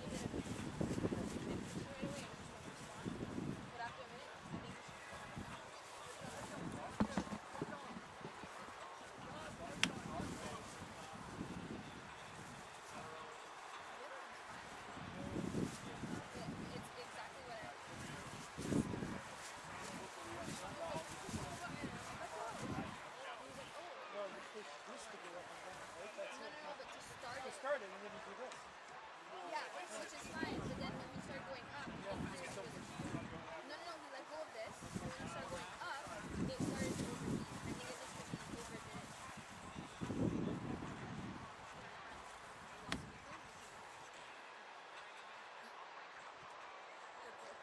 Can you hear it? Oh, wait, no, And when Rock turned it on earlier and it was lower, it was like,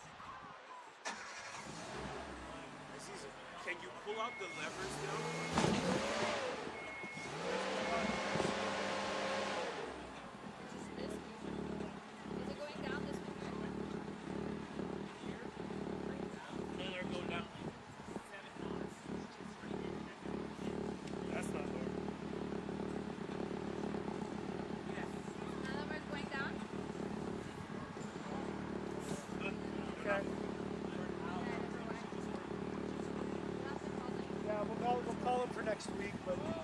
you should be able to go higher now, Max. You want her to show you how to do it? Okay. You can be the backup or the primary. Yeah. Probably. So it's like a car. This is down. Yeah, this is the push. You like pull it up. Yep. Okay, that's the start of it. When you push here, hold it. So when you pull up, so you take because every time you go to start it, it's not the same. The system is this. When you push down, it's like a key on the car. Okay. Turn it, but you don't hold it there, right? And then you let go. That's what happens. The other two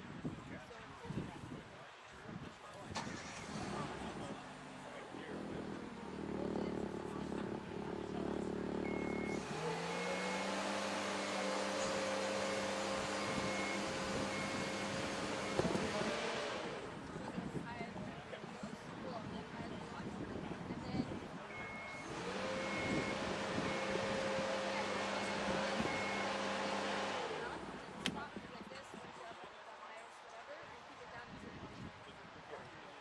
Try not to do where it's like everybody's on one side. You have to even it out. Because if you're all over on one side, that And we'll find out how to because get if things are not down, it's going to go down. Auto level button doesn't work. No, it doesn't seem to. Usually it does. When the lights are turned. Alright. Yeah, that's so funny.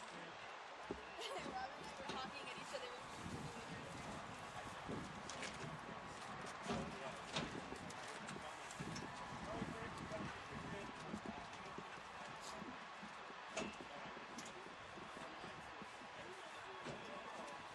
One time the sky got inside. I thought the pop was already done. It was still missed the bottom.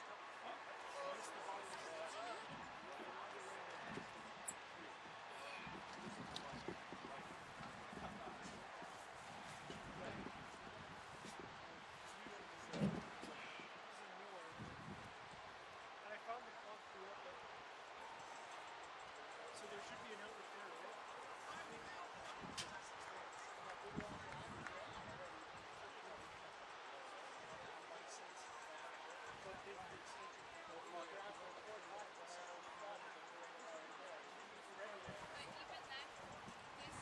Yeah, it's too far. So what we do maybe is we put the camera, we wanted it closer to the address. Also, yeah.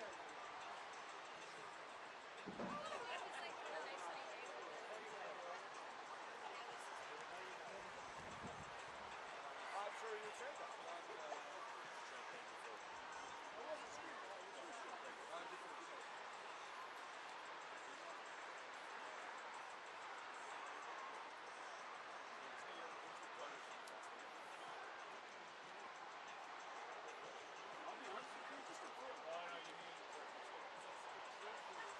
You see, if you guys walk on, when you walk on that side of the brushed off, all the shit that's on the side of the stuff is brushed off.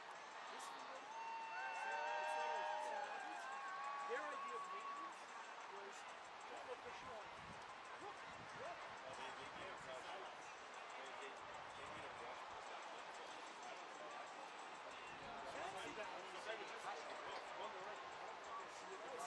We hosted soccer when we was here. I had somebody from the college come with a leaf blower to blow the lines. But at the end of the game, when you walk on that end zone, it was brushed. It was like useless. You can see it. That's just like the whole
Not yet. You're missing one, but you can pull the start button so it can.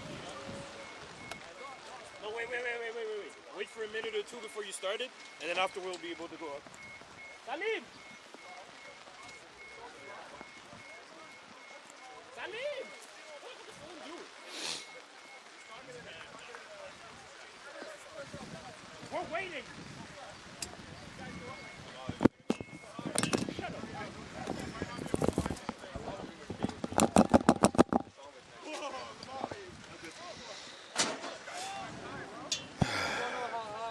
Alright, remove your button, remove your finger. Alright. You can go a bit higher.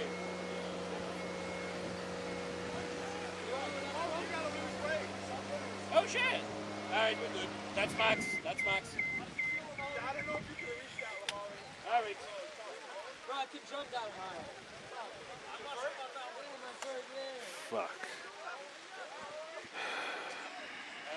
All right. Welcome back here to second half action. And it'll be Drummondville kicking off the ball, and the Cavaliers looking to get back in this game down by 14. And away come the Cavaliers looking to get some yards on this return. And that is going to be first down here for the Cavaliers. Blanchard with the return. All right, Brent, second half action here. What is the key for the Cavaliers in trying to get themselves back to equality of points on the scoreboard? It's going to be two things. I think defensively, it's going to start. They got to stop missing so many tackles. We saw throughout the game, especially the run game for Drummondville, they've been able to get a lot of yards after contact, and that's obviously starting with the running back for Drummondville, who's had over 100 yards already rushing in this contest, and I'm talking about obviously number one in Okolongo. Yeah, Okolongo, Alex Wambo Okolongo. So they're gonna have to tackle him down. As soon as they make contact, they're gonna have to bring him down, because as soon as he gets into the open field, he's showing that he'll be gone in a split second. I'll finish my second thought in a minute. Peterkin, swing pass. Gordon will get up ahead for a couple of yards, and he's brought down by Lamotte, and that will bring up a second down here for the Cavaliers. And I think offensively for Champlain, again, it's just they've moved the ball. You saw right there with the swing pass, picking up 4 yards, but they moved the ball, excuse me. On the pass game, they moved it in the run game as well. And I think if they're able just to get a bit more going with the run, Emerson Peterkin's been great with the ball in his hands when he's elected to run, but it's getting these running backs going. It's Gordon, it's Sauve as well, right? They need to get a bit more work with the run game. Obviously, Ralph as well as number 20. 2nd and 8 from the 34 for the Cavaliers. Peterkin, handoff, Gordon, left side, dancing, Gordon, first down and more.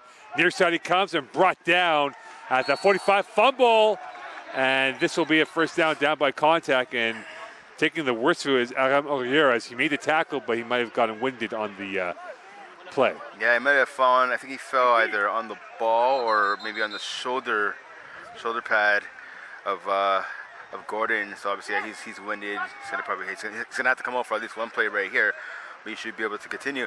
And that's a big run right there. We saw a first down run right there by Gordon. Again, this team in Champlain has a plethora of running backs that they can go to right in the run game. They have the power with Sylvain, and they have the speed and power as well, obviously with Gordon, right? And all these running backs bring something to the lineup, just versatility. They're all good at the backfield, catching as well, right? So it's incorporating that balance. That's actually my key offensively, and that starts with the run game as well. We've seen the pass game has worked pretty good so far for Champlain, but it's missing in the run.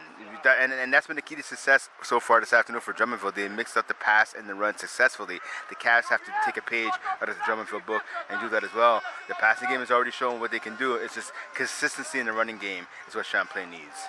And that's going to be the key now. Could that be the required tonic to get themselves back in down by 14? 13 left in this third quarter play. Peterkin so far a good day, throwing the football for himself.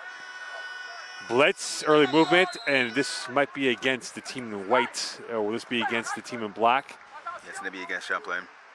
And Champlain will be moving back 5. And this now becomes a first down and 15 from the 40.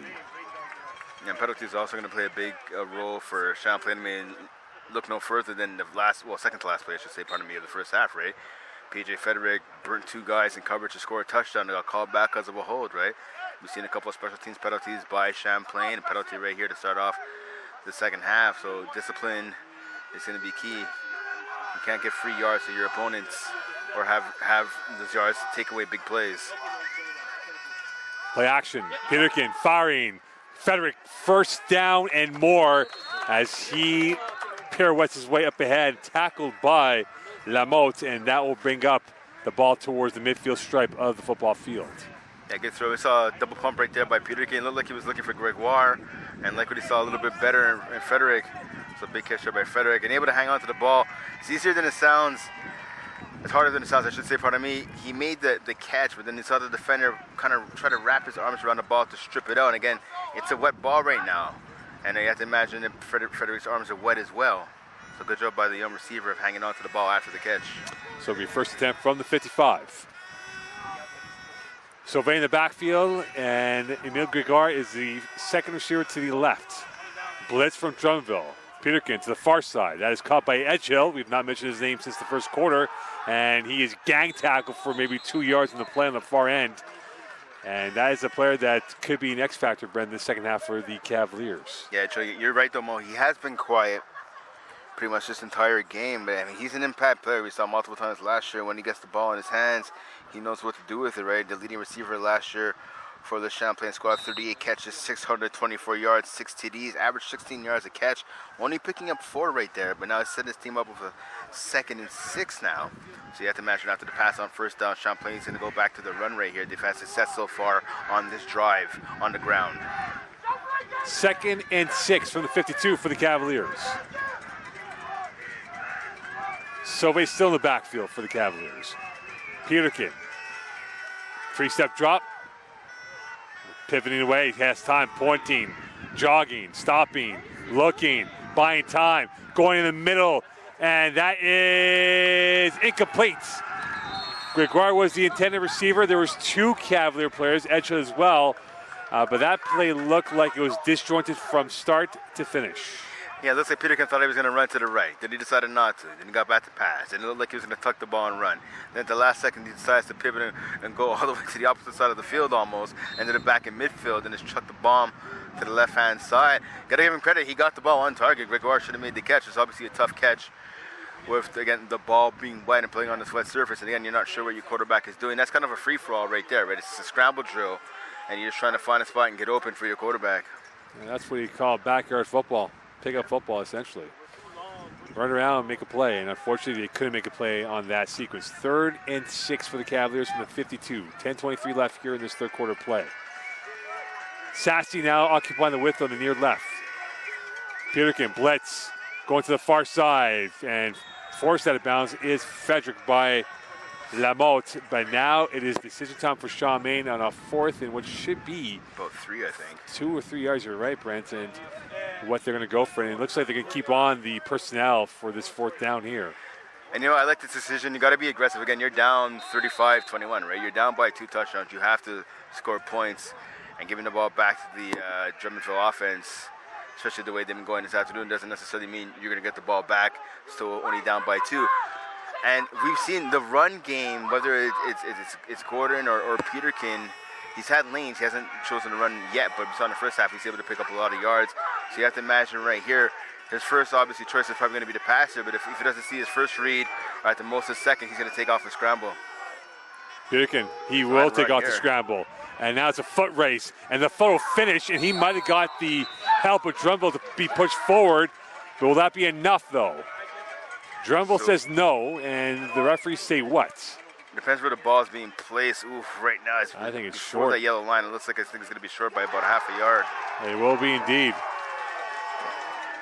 And a turnover by the Cavaliers, and Brent, that is a second critical turnover to start off a half. They had the fumble by Frederick that resulted in points, and now Drummondville has the hammer in their hands, about to put a blow to the jaw of Champlain. And that's exactly it. So you go back to the beginning of the game, right? Drummondville scored on their first possession of the game. Obviously, when you lose the coin toss, most teams when you win the coin toss, most teams elect to go on defense. So obviously, Drummondville lost the coin toss. They had to start on offense. They scored. knowing now they're giving the ball back to the Cavaliers to start the second half, they're able to get a stop.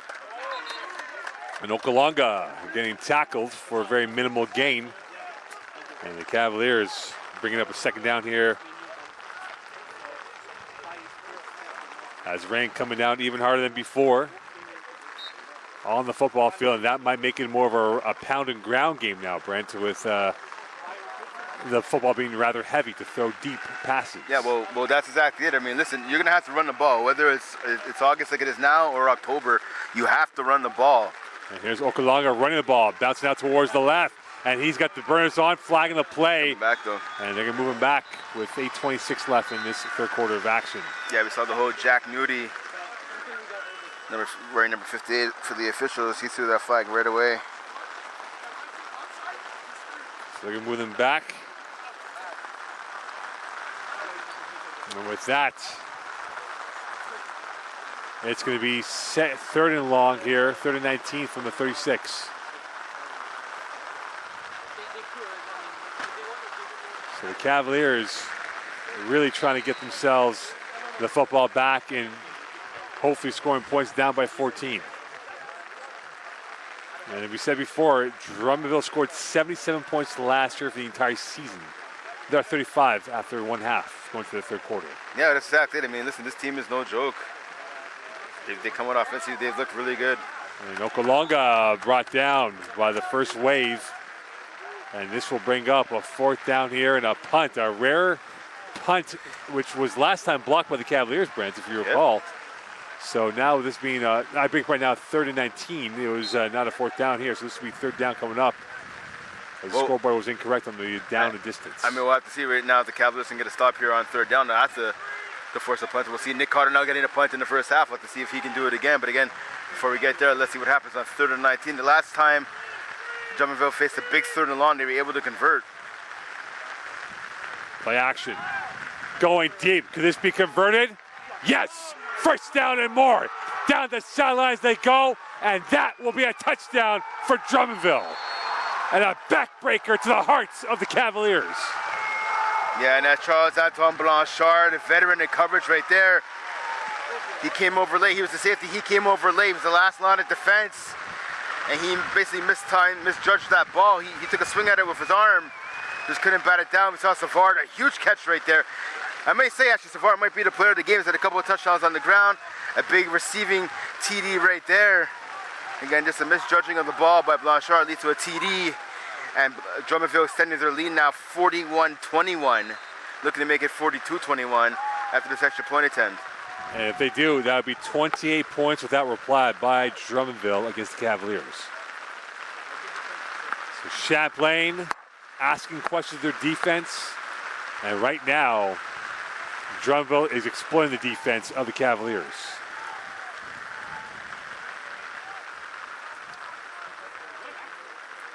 I'm not sure what the stoppage is right here. No way. No way. Oh my God, you got Bill. 77 didn't declare eligible. Oh my, Wow. So 77 did not declare eligible. And because of that, The touchdown's coming off the board. No, he was not. so Drummondville is asking for a question here. They're inquiring. They're deeming it ineligible, and that is going to be an inquiry as you see the pantomime body expression of Drummondville on that situation right now. Yeah, it's pretty much, you see actually one of the Champlain players coming over to explain it. So basically the confusion right now on the Drummondville sideline again. 77, because where he lined up, he has to report to the official as an eligible receiver. Right, and he clearly did not do that, so I mean, the point should be coming off the board. It should just pretty much be a redo of the play just a couple yards back due to a penalty.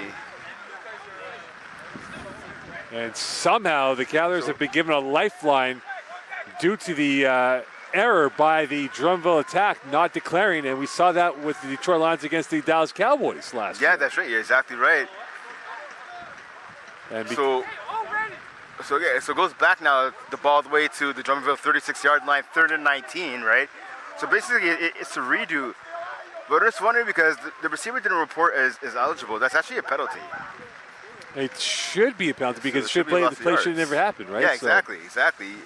I understand you do third down again, but it still should be, instead of 19 yards, it should be more. So now we see the Drummondville offense moving back now. So there's utter confusion and chaos on both sides of the benches now. Drummondville asking for an inquiry and Champlain trying to get themselves reorganized.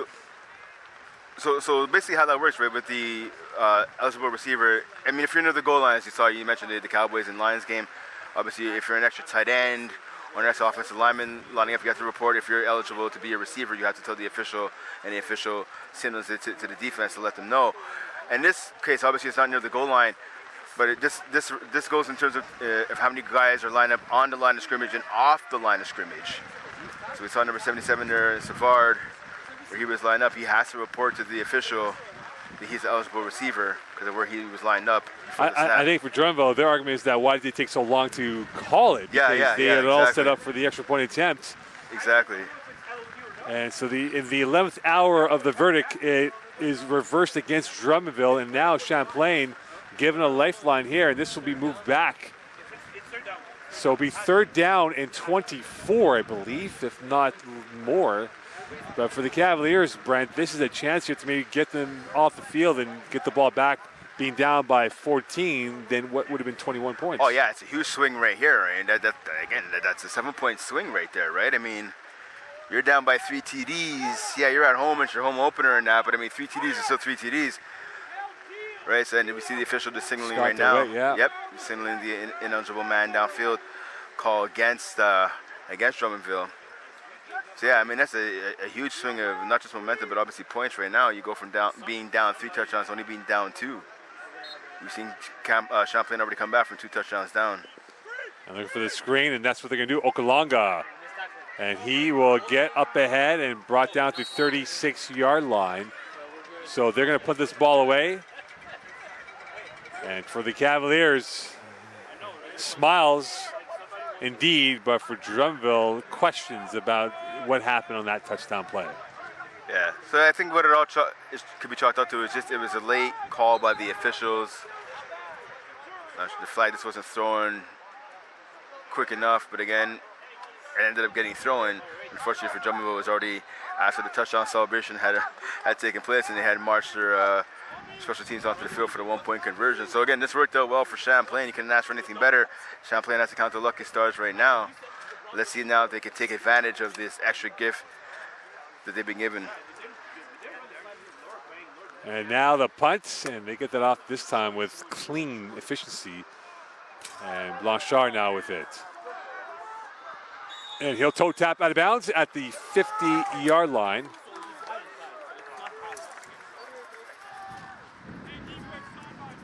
And the Cavaliers will now begin their quest for points in this quarter play.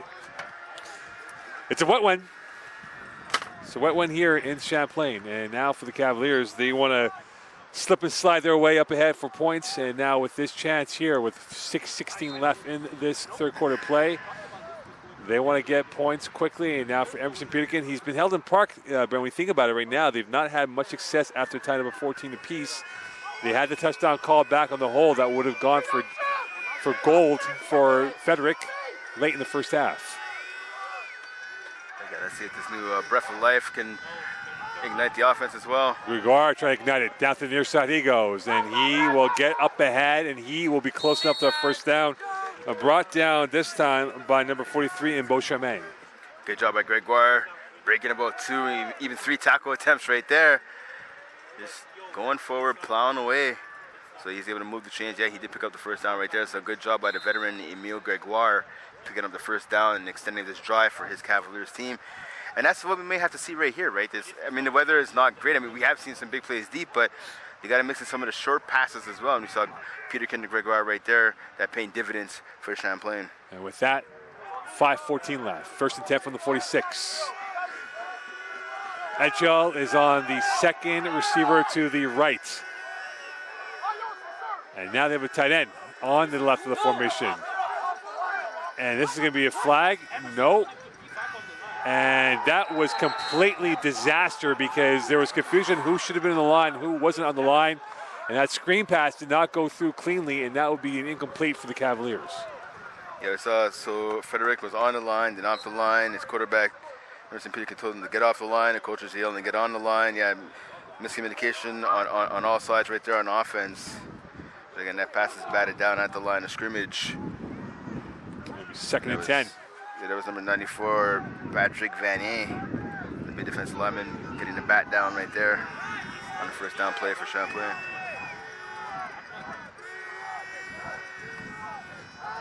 Peterkin going to the left. Gordon caught in 2 minds. Drop ball.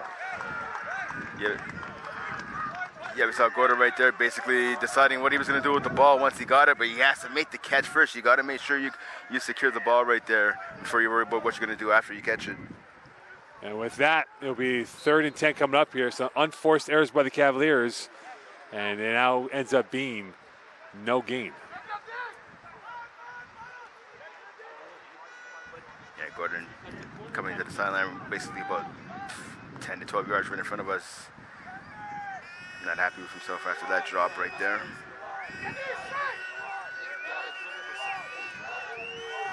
Third and 10 for the Cavaliers from the 46. Peterkin trying to get the catalyst of this engine revved up.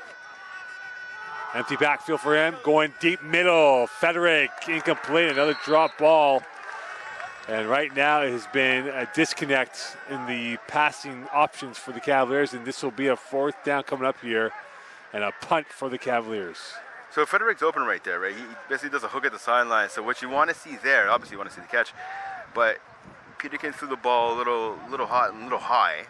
But again, Frederick is able to get a hand on that. He needs to jump up with 2 hands and make that grab, because despite the fact that the pass wasn't the greatest off the arm of Peterkin, it still hit him and he was open. So Wasted punt now opportunity. for the Cavaliers. And this will be a low hanger. And the no yards will be called. And the flag will be nullifying any potential fumble recovered by the Cavaliers. And this will be 3:42 left here in a 1st and 10, and a 5-yard probably added on to the no yards. Yeah, that's exactly what the penalty is going to be, an extra 5 yards. It's not the end of the world for the Cavs right now. But listen, so your offense came out, they couldn't do anything right there, so now your defense is going to have to come out and make another stand. They did it on the last drive, right, forcing a punt off of a 3rd and long, and a 4th and long. Was facing Drummondville, they couldn't do anything about it. Got a good stand by the Cavaliers defense, so they're going to have to do it again. And if you're Drummondville right now, again, 3:42 remaining here in the 3rd quarter, you still have control of this game. Again, it was unfortunate what happened to them. That touchdown was called back, but they're still up by 2 touchdowns. They can make it a 3rd, but keep on doing what has brought them success so far in this game. Missing in the run, missing in the pass. You've seen Champlain's defense has had no answer for the running back who gets the ball right here for Drummondville. Okalonga, he's been a change of pace, and he was able to flip through and get himself another 4 or 5 more yards on the play, and he'll get this up to the 50-yard line or so. It's a speedy back again right there, and it's not just speed that he brings to the table.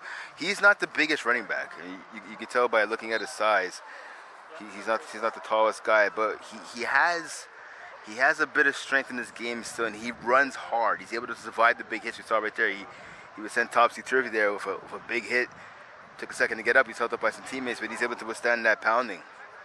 So 1st and 10 for the Drummondville attack. Blitz from the far side. Sack! Fumble! Live ball! They got it, and that is a massive recovery for the Cavaliers on a backside blitz. And unfortunately for the quarterback in Baudouin, he got hurt. Elliot Levasseur coming on the blitz, the safety coming down, laying a big hit on the quarterback right there.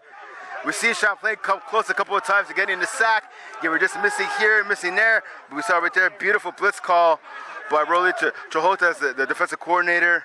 Levasseur got home, laid out the quarterback from behind, saw the fumble. Mashanis picked it up, and now the Cavaliers have another breath of life right now. Let's see if they can capitalize deep in Drummondville territory, taking the ball over at Drummondville's 29-yard line. And if they do score, we go back to that missed touchdown by Drummondville, Brent. If they do hit this touchdown now, they're only down by a score going towards the 4th quarter. I'll tell you what, no matter what happens here, if the Cavaliers come out on top, that's going to be the biggest highlight, the biggest play of the game. And here's Frederick. He will catch that, and he will be out of bounds by 2. Drummondville players led by Lamotte, and that will be close enough to a first down. He's short by a yard or so. But right now the Cavaliers have momentum on that play, on that fumble by the quarterback in Baudouin.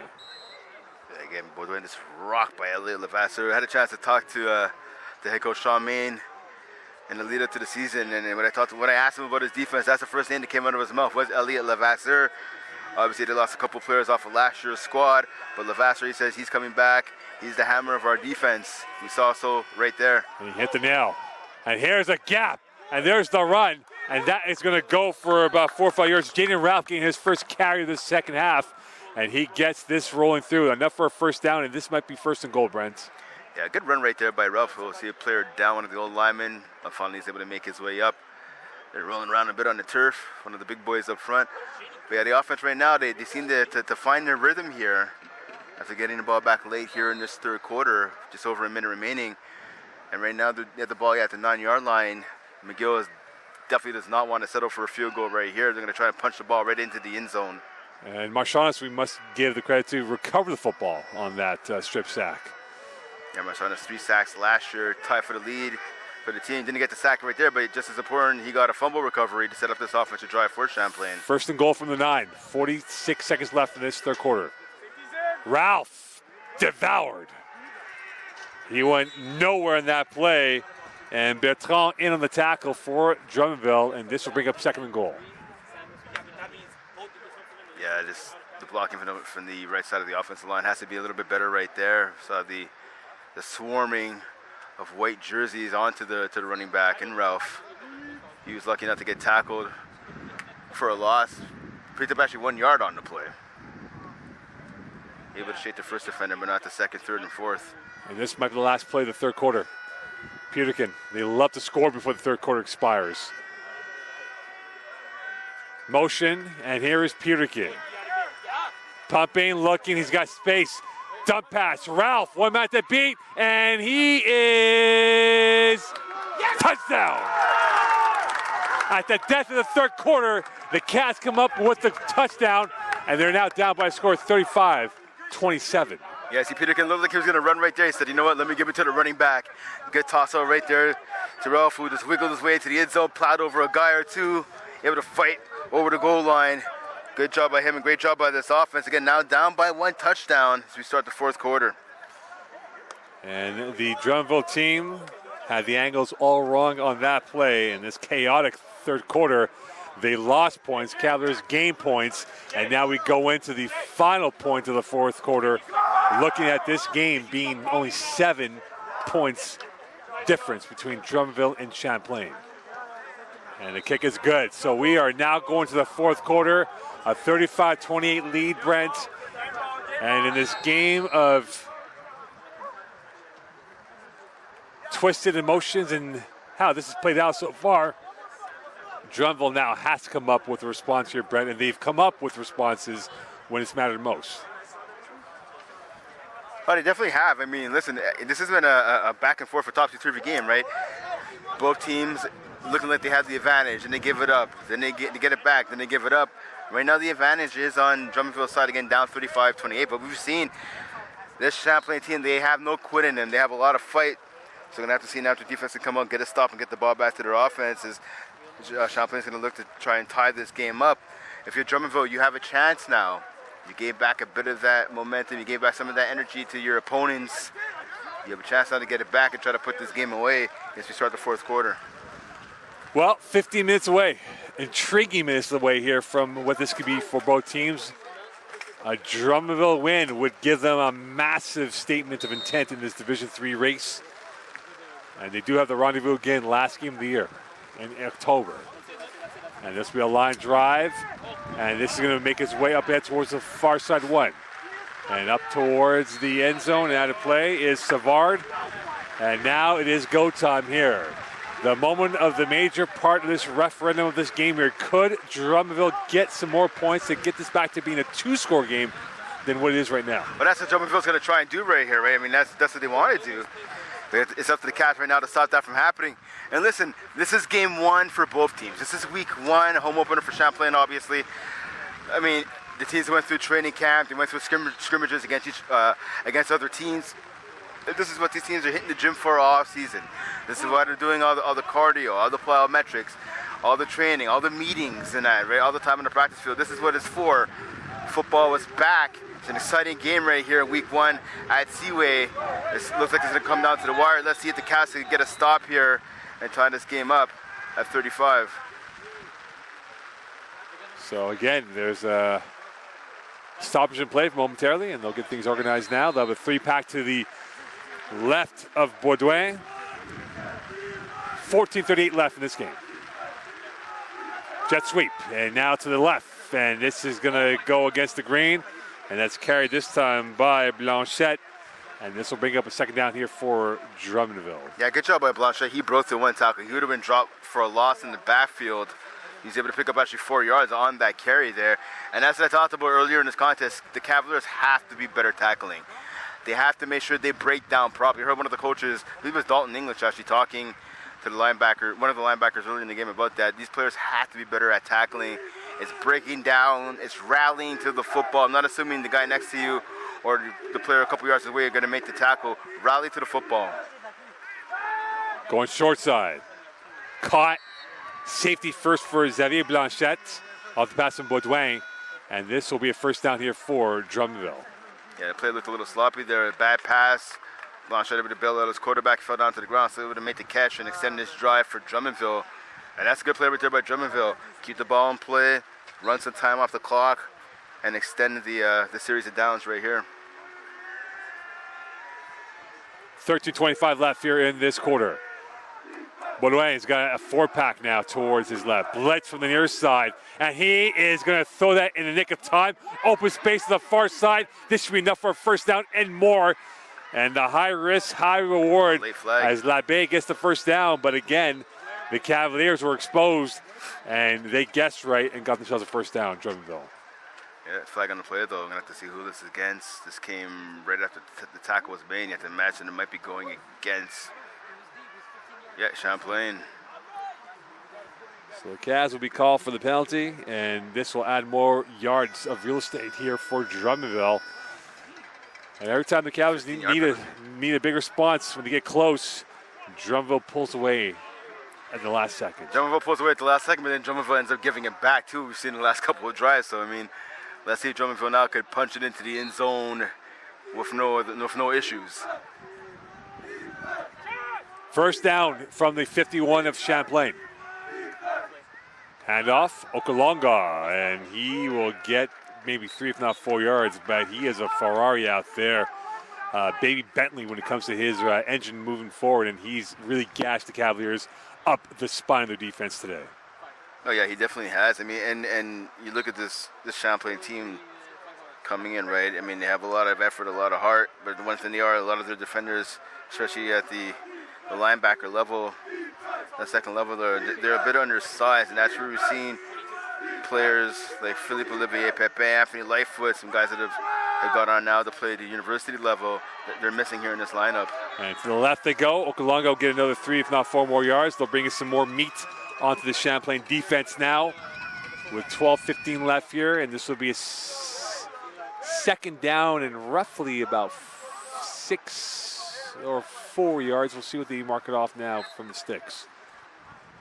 Yeah, I mean, that's the case every year, right? You're obviously going to lose players at the university, especially as well at the collegiate level. I talked about guys like Lightfoot, Pepin, Thomas Batten, Goose Fontaine, a lot of leadership, but a lot of production. Tristan Hawksby as well, a lot of leadership, but production, especially on defense when it comes to tackling out of this lineup now. Okalonga was snuffed out and brought down by Marchanis, and this will bring up 2nd and 13 coming up here for the Voltigeurs. Yeah, Marchanis, one of those leaders still in the lineup, so on this Cavaliers team. A big tackle right there, and that's what you want to see, right? You can't let the running back dance all day and just gash your defensive players down. Let's say one of the defensive linemen for Champlain is hurt down on one knee. You can see the same thing actually for the Cavs for Drummondville as well.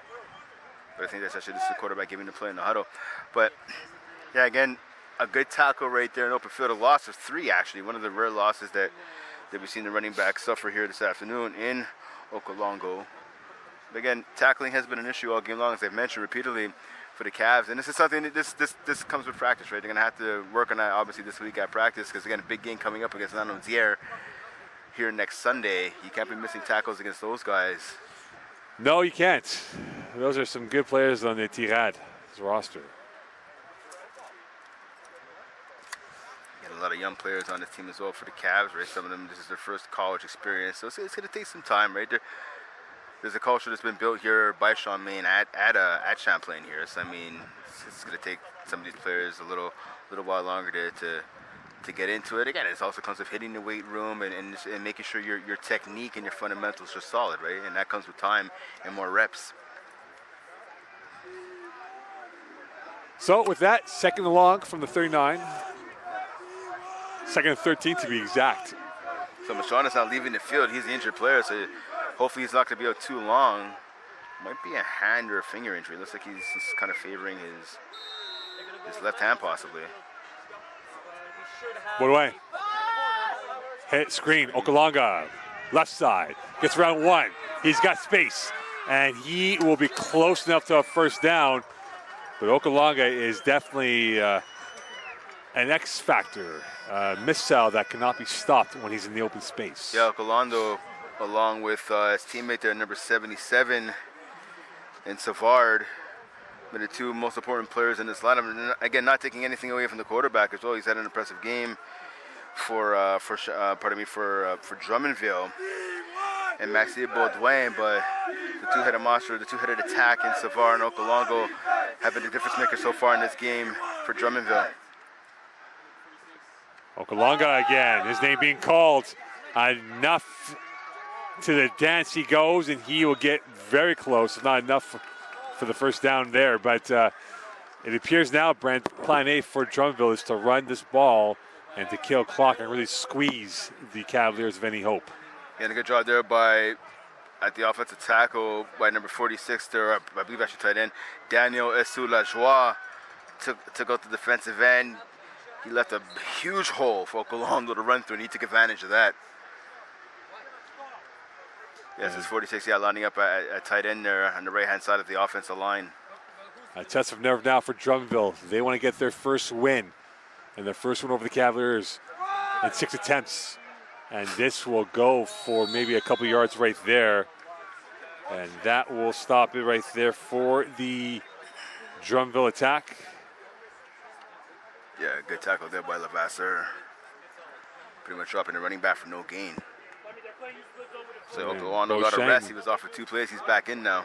Yeah, Beauchesne giving Okalonga a respite on that time off the field. And now here is Okalonga in the backfield, and you know his number will be called again at some point, Brent. Savard's been the killer from the slot back. He's now the second receiver to the left of this formation. Okalonga. And he's trying to smuggle his way up ahead, and he is stopped by the front four of the Cavaliers as Baudouin try to bamboozle the Cavaliers on the backside on the play action. Yeah, I like what Okalonga did right there.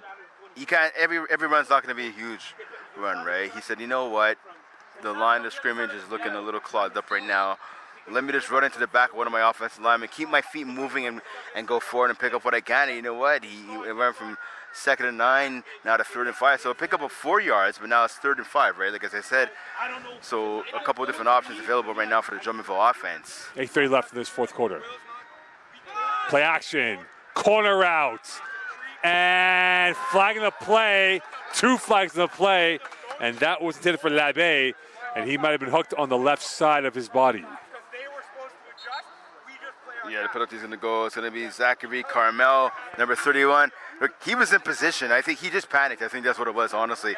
He was in position with the receiver, and the receiver made a little step and got behind him, and instead of just staying with the receiver and backing up and trusting your depth, he just pretty much just hooked the receiver by the arm, and hence the PI call. And now it is at the 1, and a chance here for Drummondville to put a little bit of gloss on the score line and give themselves a bit of distance with Champlain. They're up by 7 with 8:15 left here in this fourth quarter. And they're in the Wildcat formation. And here is the man who scored, Savard. Savard dipping, sliding, touchdown. Drummondville, and they are now 8:04 away from win number 1 of the season and their first win in 6 tries against the Cavaliers. Yeah, big touchdown right there by Savard, right through the middle. And that's what he's done best this season. I mean, this game, pardon me. He's had a couple of catches as well, but gets the ball on the Wildcat. He reads, waits for an opening, and then hits the hole hard. Is able to cross the line for another touchdown here, extending this lead now 41-28, with just over 8 minutes remaining now in the fourth quarter. So it's going to be on the Cavs now. They're going to have to strike and strike quick when they get the ball back. And this is going to have to be a botch, whistle, flag. So offside on the Cavaliers, and again, Third time. And that would have been probably no good on the extra point attempt. So that's basically a field goal worth of points. That's 3 points right there that the Cavaliers have given Drummondville, because this is the third 1-point attempt that just wasn't going to work for Drummondville, whether it was a fumble or a broken play right there. But for the third time in a row, the Cavs bailed out their opponents with a penalty. Well, if you want to tally the points, Brent, you think about the Frederick fumble, touchdown, it's 7 points right there. The Frederick touchdown on the deep ball, that was called back on the hole. That's another 7 points. That's 14 right there. And the 3 miss. 17 in all, 17 points. And right now, Brent, the scoreline is a 14-point gap. So in theory, the Cavaliers could be up by 3, but that's not the case. The reality is that they're down by 14, and Drummondville's played an excellent road game so far. They've answered the call for every black wave that's come at them from the team in Champlain colors. And right now for the team in all white, they look like they are pristine going towards the final 8 minutes of this ball game. Yeah, pristine as well. But again, 8 minutes, at least we've seen in this game, anything could happen in the next 8 minutes, right? So don't turn away from this game, because, I mean, there's still a lot of time left. And we saw, again, both teams have been explosive offensively, right, up until this point. So anything can happen. I mean, so far teams have combined it was 70 points, if I'm not mistaken. Just doing the quick math right there. That is 70 points. That is correct. So let's look at the numbers again here. Last year, Drummondville scored 77 points for the entire season. They're at 42. Safe to say they've met their number of points in rather quick succession here. And this is where the Cavaliers will begin. And you have to imagine now, Brent, there might be no huddles. There might be maybe 2 plays in one call here to get themselves the ball down the field as quickly as possible to avoid lagging behind when it comes to play calling. Yeah, that's it. Well, they're going to have to, yeah, exactly. They're going to have to call the plays quick. Yeah, you mentioned 2 plays in the huddle.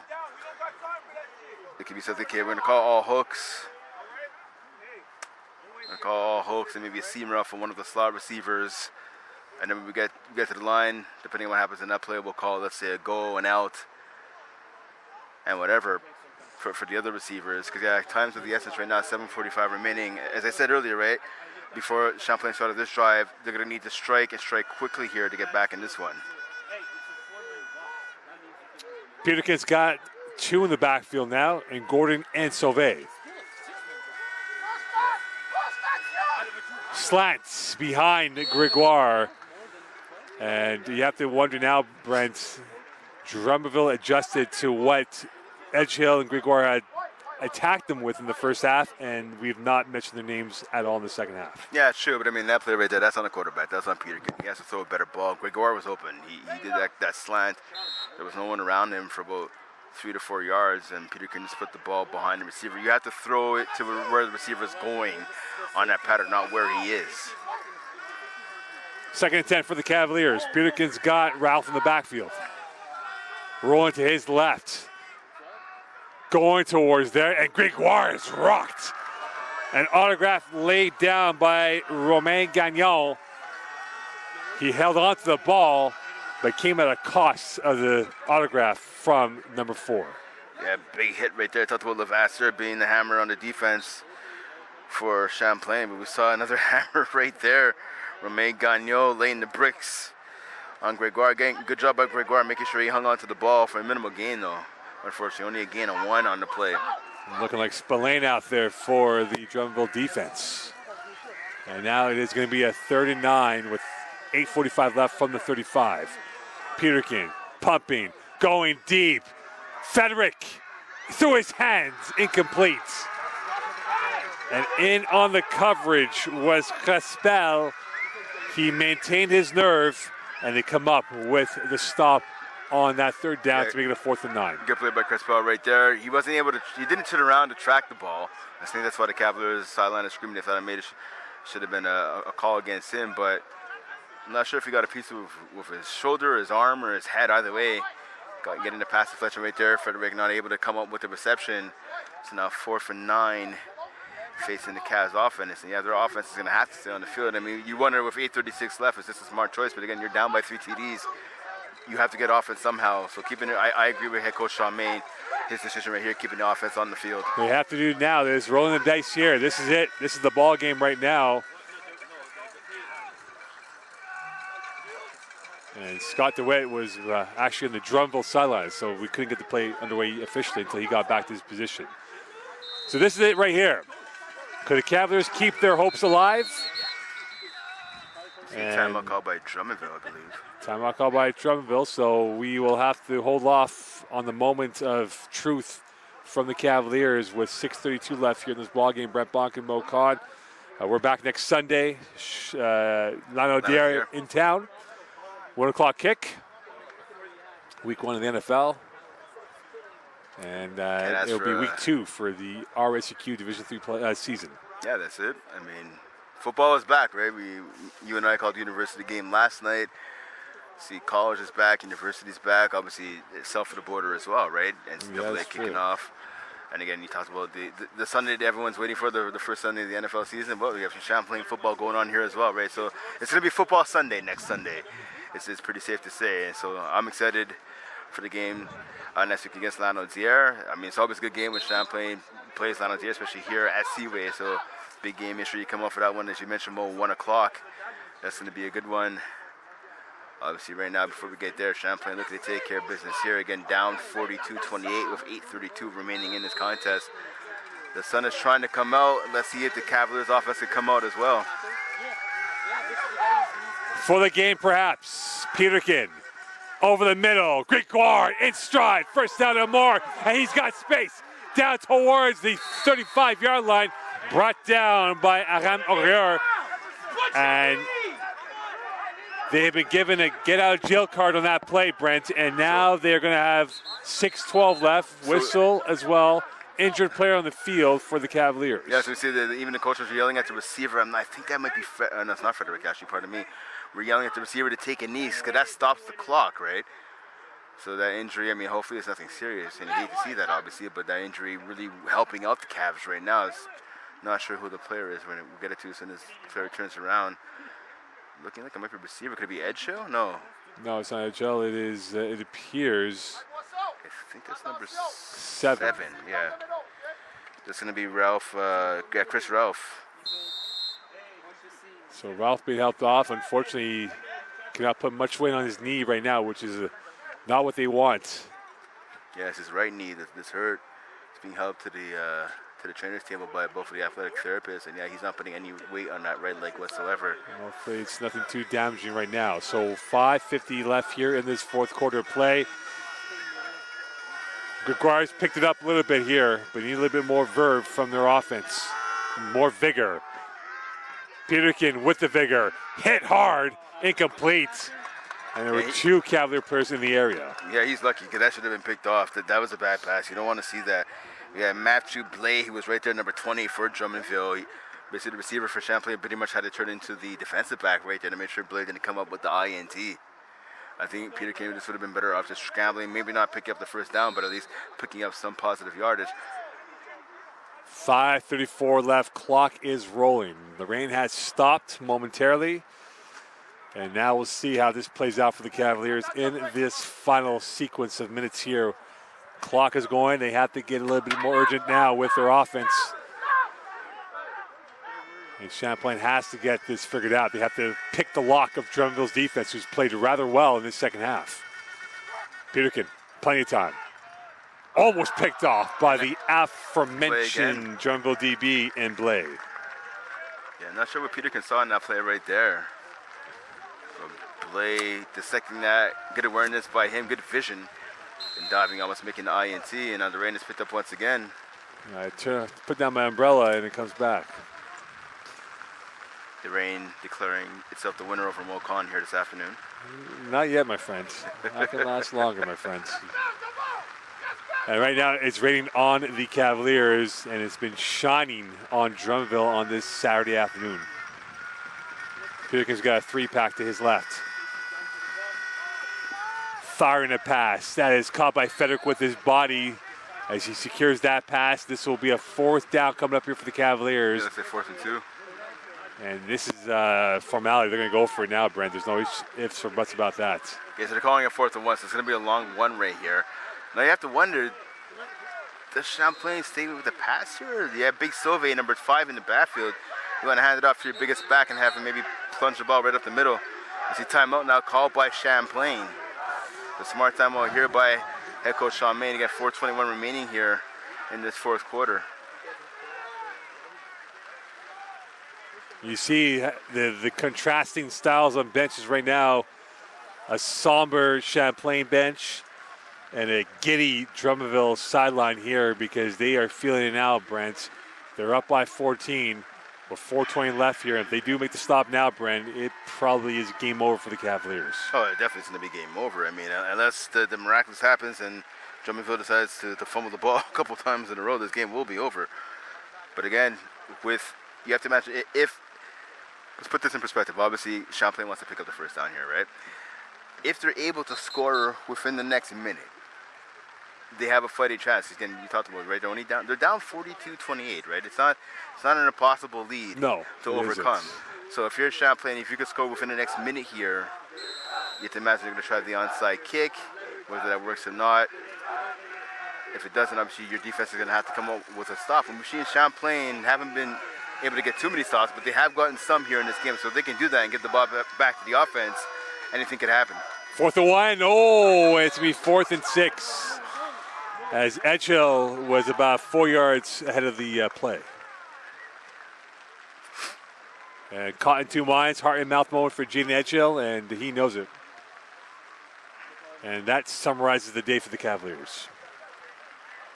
And about the other receivers on the right-hand side of the formation were able to hold at the line of scrimmage, not cross over Edghill.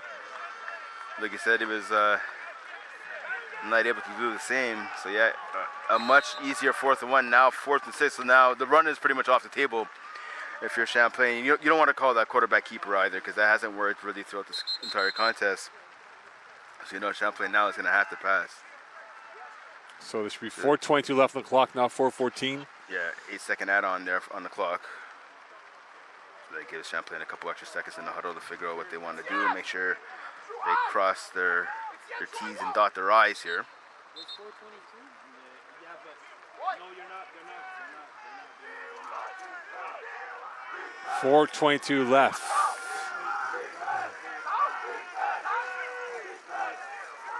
And clearly Scott DeWitt trying to say it's 4:22, not 4:42. I mean, Champlain will take that. They'll take that extra 20 seconds for They sure. would take 44 minutes if they could. 4th and 6 from the 31. This is now do or die for the Cavaliers.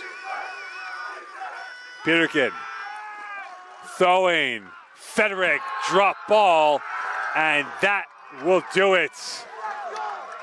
Drummondville, they are fizzing and they are feeling it right now that the win is within their sights on week 1 of the RSEQ season. Yeah. And you can see the excitement right now on the team in white on their sideline in Drummondville. Again, looking for their first win over the Cavs, right?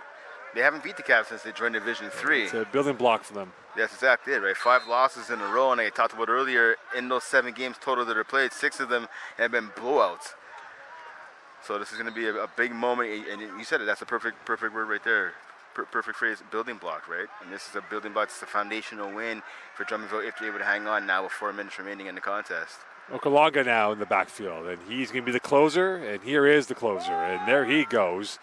And he will slither and snake his way up for maybe a yard, 2 max, perhaps. But right now for the Cavaliers, their clock is the enemy, and for Drummondville, they're in no hurry at all.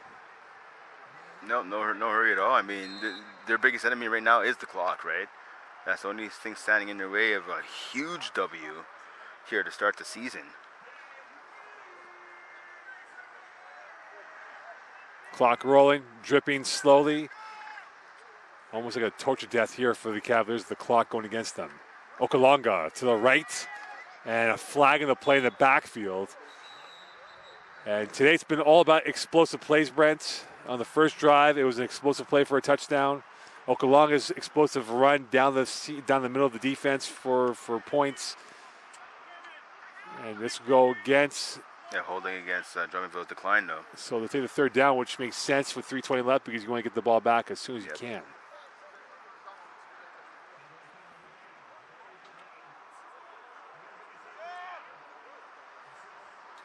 And for the Cavaliers, if they don't come back to pull off the smash and grab, it'll be a week of reconfiguring and considering their lineup options.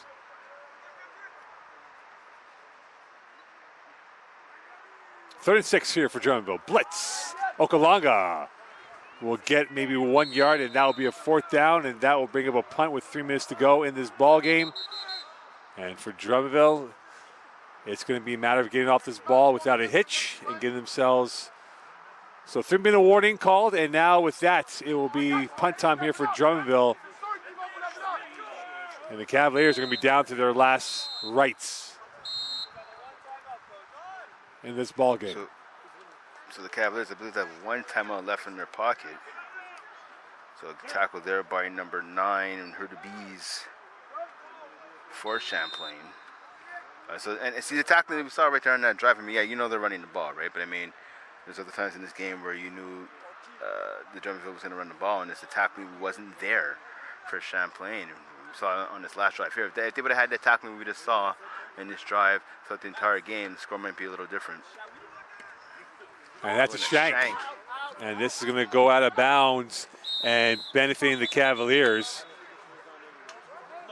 So they'll get this on the plus territory, and the Cavaliers will have half a field to work with to get the first equation, which is the touchdown, and then work it out afterwards. So that couldn't have worked out better.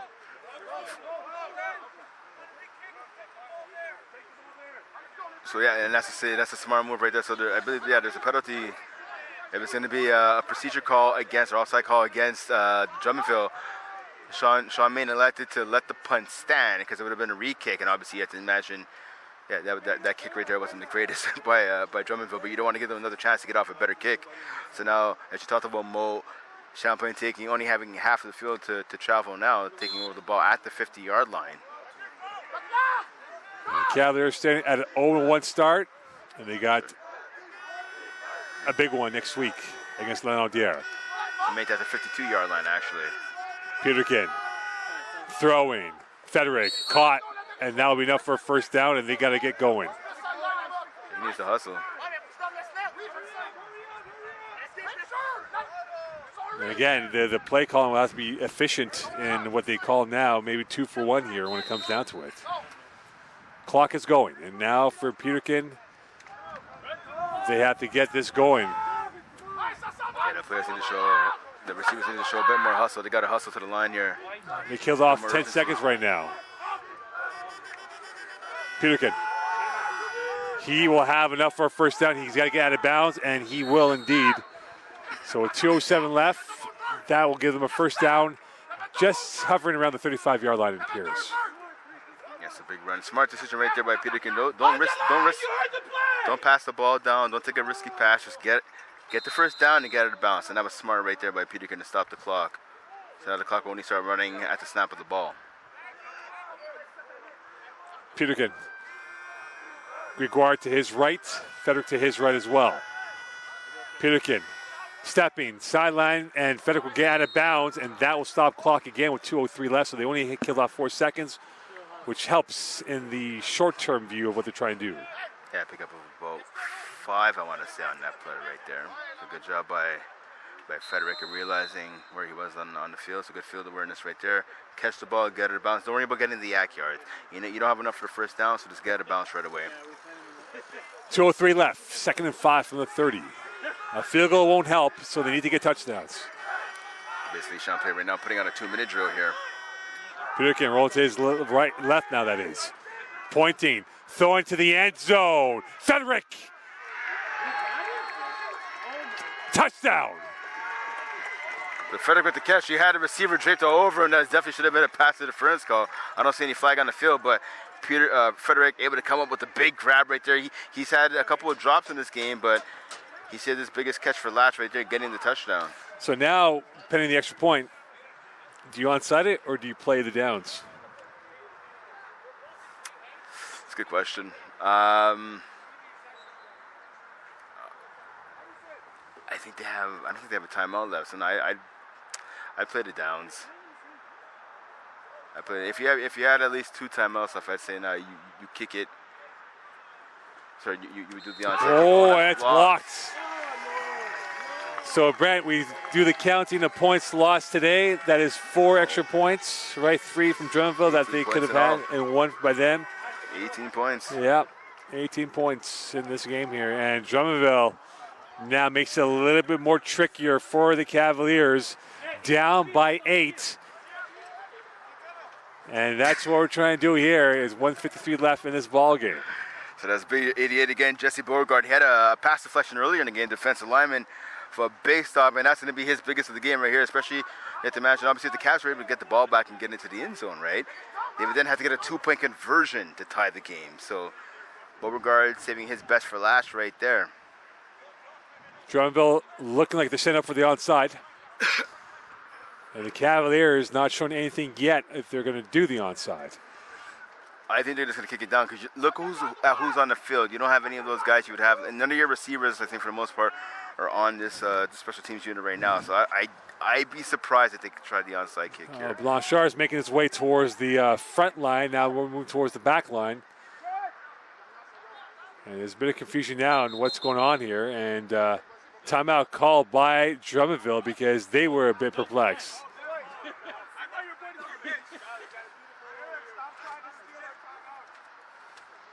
And with that, 1:53 left in this ballgame. Yeah, smart timeout call right there by Drummondville. Obviously, you saw a bit of confusion there for the Cavs in this setup for special teams. But you know what, if you're Drummondville, you want your teams to show the ace that they have with their sleeve. Champlain might have shown that a little bit there, obviously. But if you're Drummondville, there's no harm. You have the timeout. You may as well use them. You can't take them home with you, right? So you call the timeout and discuss what you've seen and what you think your opponents might be doing. And just making sure everyone's ready and they know their assignments and know what they're supposed to be doing. Eric Deschambault, part of the Drummondville staff here. And now a chance to ice this game away, perhaps, for the Cavaliers at the expense of Drummondville. So Deschambault, big smiles on his face right now, but now a chance. Up in the air, that's going 10, that's last touch for the Cavaliers, and that is Champlain ball. We do.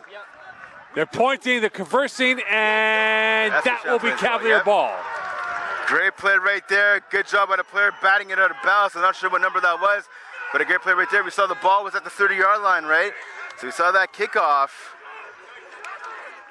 And pretty much at the 40, it went more than 10 yards. So great call right there again by the special teams led by Kyle Santana, new special teams coordinator for Champlain, and that gamble paid off for the Cavaliers. So the Cavaliers given a lifeline again. The late drama about to unfold here. Another twist in the tail of this game here from Seaway 3.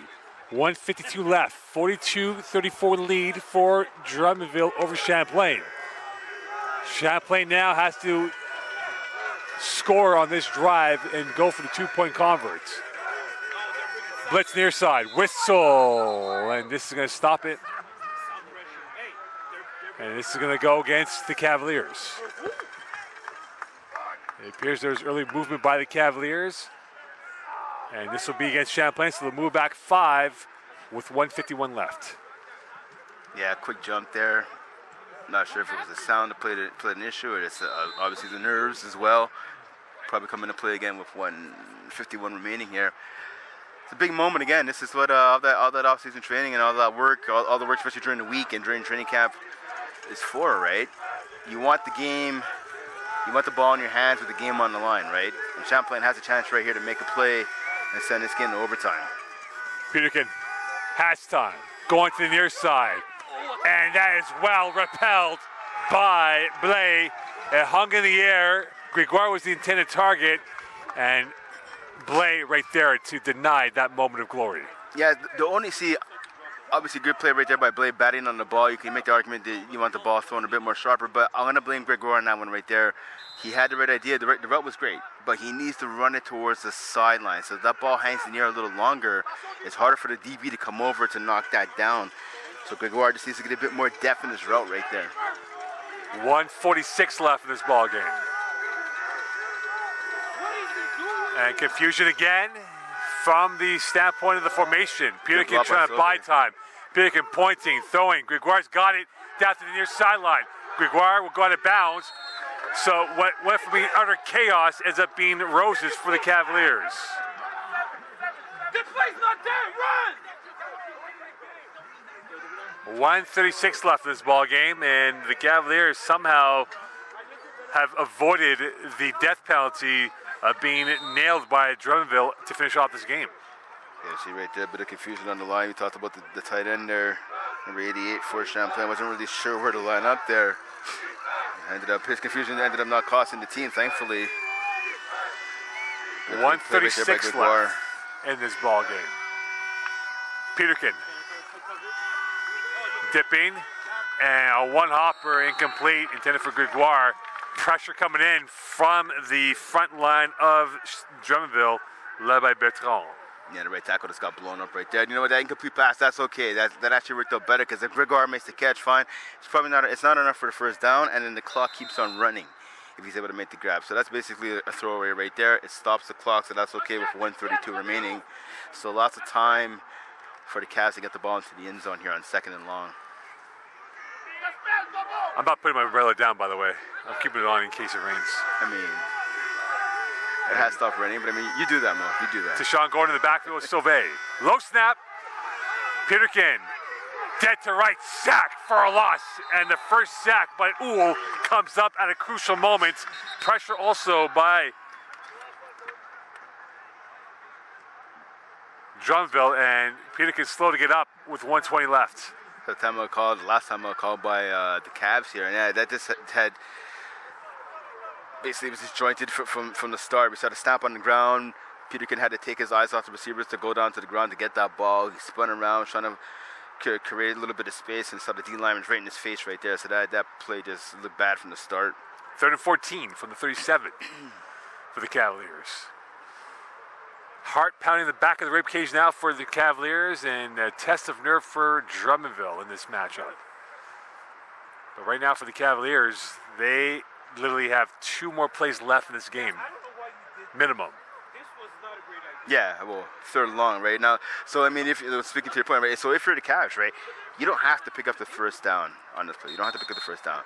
You want to go from, I mean, if you can, that'd be great. But if you want to go from 3rd and 14 to maybe making it 4th and 3, 4th and 4, 4th and 5, something a bit more manageable, right?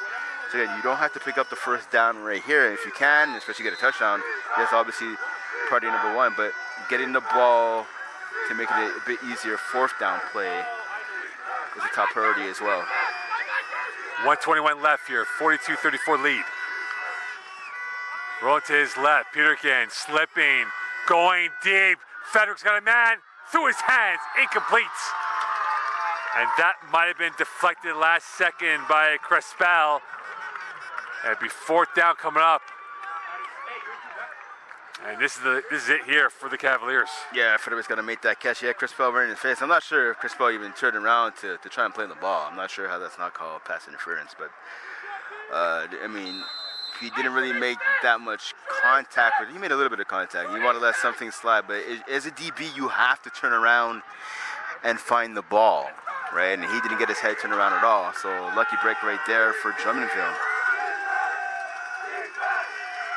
So again, now with that cost of the incomplete passes, now it's 4th and long, right? I would like to see the Cavaliers pick up a couple of yards and make it a manageable 4th down. For the ball game, 1st down and more for Gregoire. Good catch, and that's what you want out of your veteran right there. Able to beat the defender one-on-one coverage, man coverage right there, doing that deep in route over the middle, able to get positioning. A nice strike right there by Peterkin. Gregoire coming up with the catch to pick up more than enough for that first down. The ball now at the 19-yard line. Clock is rolling now. A minute left in this ball game. They've wasted seconds. Peterkin's got to get this off now. Going towards the sideline. Frederick twisting, turning inbounds. Well played by the DB and Crespel to keep that play and clock going to go and not have Frederick go out of bounds. Yeah, good catch though by Frederick again. And we talked about throughout the game. He has an issue sometimes with drops. So a good confidence builder on that catch right there. Pick up at 7 yards now with 50 seconds and counting remaining in the game.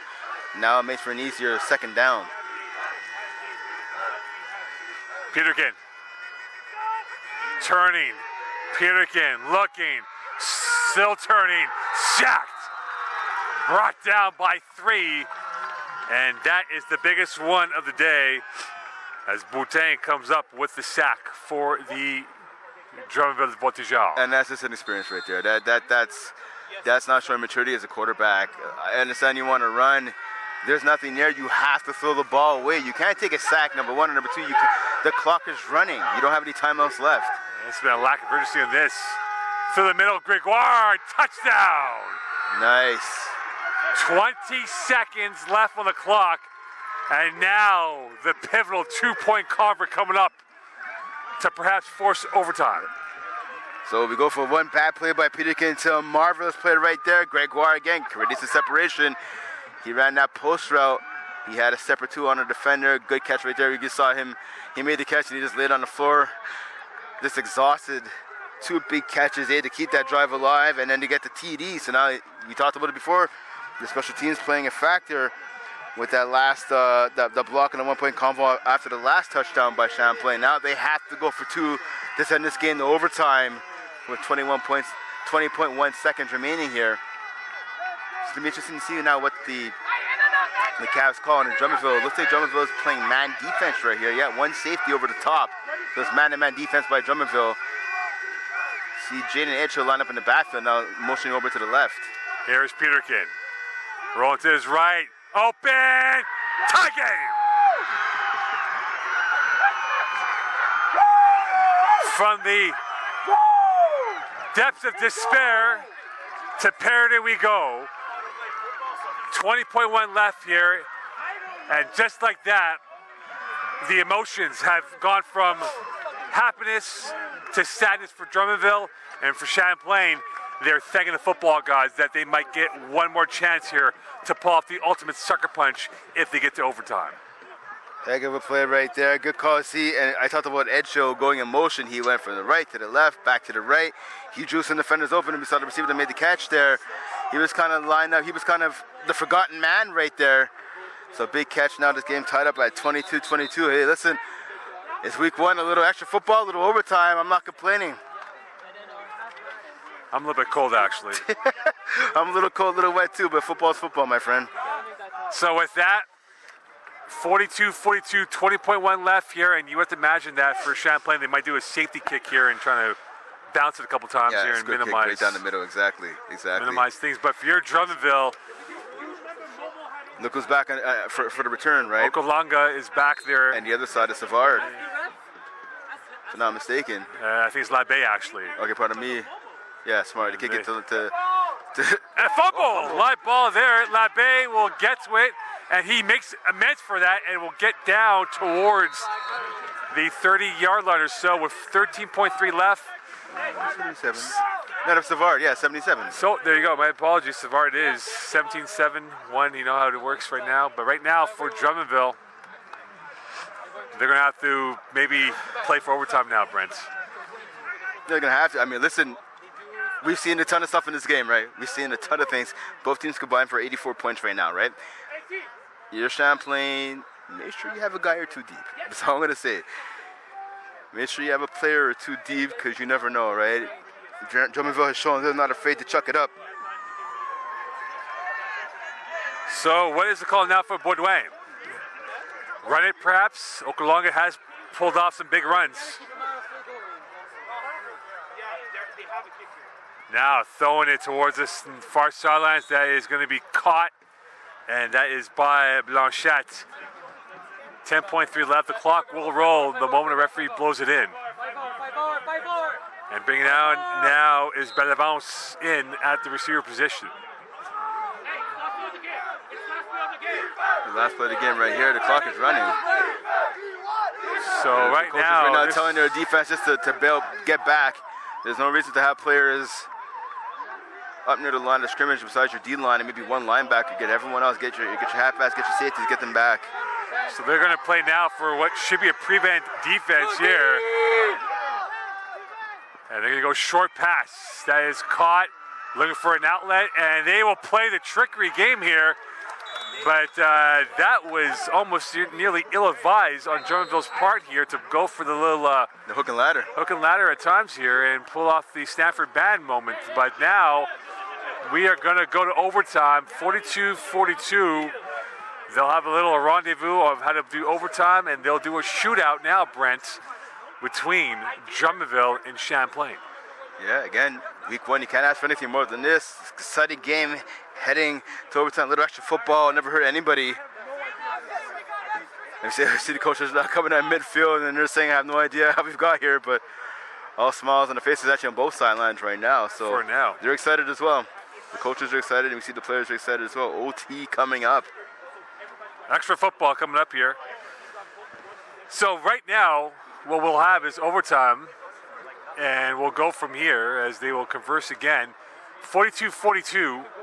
Champlain was down by 14. It appeared Drummondville was on their way with less than 5 minutes to go.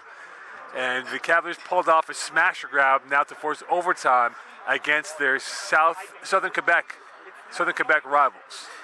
Yeah, again, well, this is a sign, right, of a team who hasn't experienced much winning. And as good as Drummondville has been here this afternoon, they're showing their inability to hold on to a lead, right? They've been up twice by 2 touchdowns to start the game and to end the game. And both times they let their opponents in the Champlain Cavaliers come back. So, again, that's going to come winning, no matter what happens here. It's going to come with for lack of better terms, with more reps added, right? More chances added. So Drummondville right now, again, giving up 2 touchdown leads twice in this contest. Cavaliers obviously have been a more successful program here under Sean Main. But they have a chance now to get the victory. And it looked like everything was lost all of 10 minutes ago, right, for Champlain, as you talked about, Mo. So they have a chance to pull off the near impossible here and get the W. This game's a lot more difficult than they thought it would have been, obviously, against a team that won 1 game last year, finishing 1-7 to Drummondville. But it's a new season, a new year for both teams, new expectations. And we've seen Drummondville come out hot, and they've shown they're not the doormat that they used to be, but still, they have to get the W here. So it's going to be, who's going to get it? Is it going to be Champlain? Will it be Drummondville? We're going to find out here with overtime coming up. So there's a bit of confusion now on how many sessions there could be for overtime. Some are saying it could be a 2-session format, and it's a tie game after 2 sessions, 2 rounds. But we'll see. It's a shootout. So it is definitely a shootout format here, and now we'll see how this plays out with this game. So referees trying to make sure to give the correct directions of what has to happen now. Overtime now between Drummondville and Champlain. Week 1 of the Division III season underway. Champlain will play Lanaudière next week. Drummondville will get Victoriaville next week. Yep. So it's not a must-win, but you want to get that first win under your belt because next week's games are a little bit more trickier than this week's games are. Yeah, well, that's exactly it, right? I mean, listen, you want to get a win, period, man, no matter who you're facing, no matter what time of the year it is, right? You want to get a win. So we're going to see what happens. Again, right now, again, as I said, 8 to 10 minutes ago, it looked like Drummondville was going to march out of here with the upset W, but it's obviously not the case right now.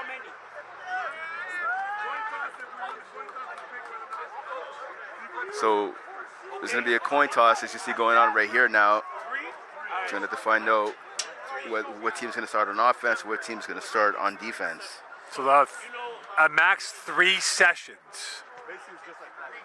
So 3 rounds of overtime if it goes beyond the first, second round here. So we'll see now what the call will be.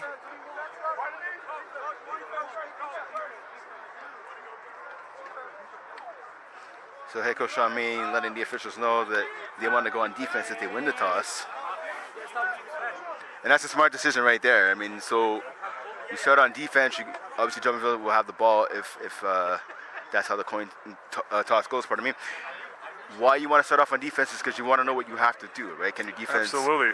Can your defense hold them to a field goal, or does your offense then need to score a touchdown? And right now, the Cavaliers' defense has not been able to hold much. So this will be an opportune time for them to get a stop. They did get a fumble, strip sack fumble, but they need to get now a pivotal stop here on this first round. So it will be overtime going towards the end zone to the left of your screen right now. And now we get ready for start here. Champlain, Drummondville, 42-42 game. Yeah, so right now, pardon me, Mo, so it looks like that Champlain won the toss. So again, they're electing to start on defense right here.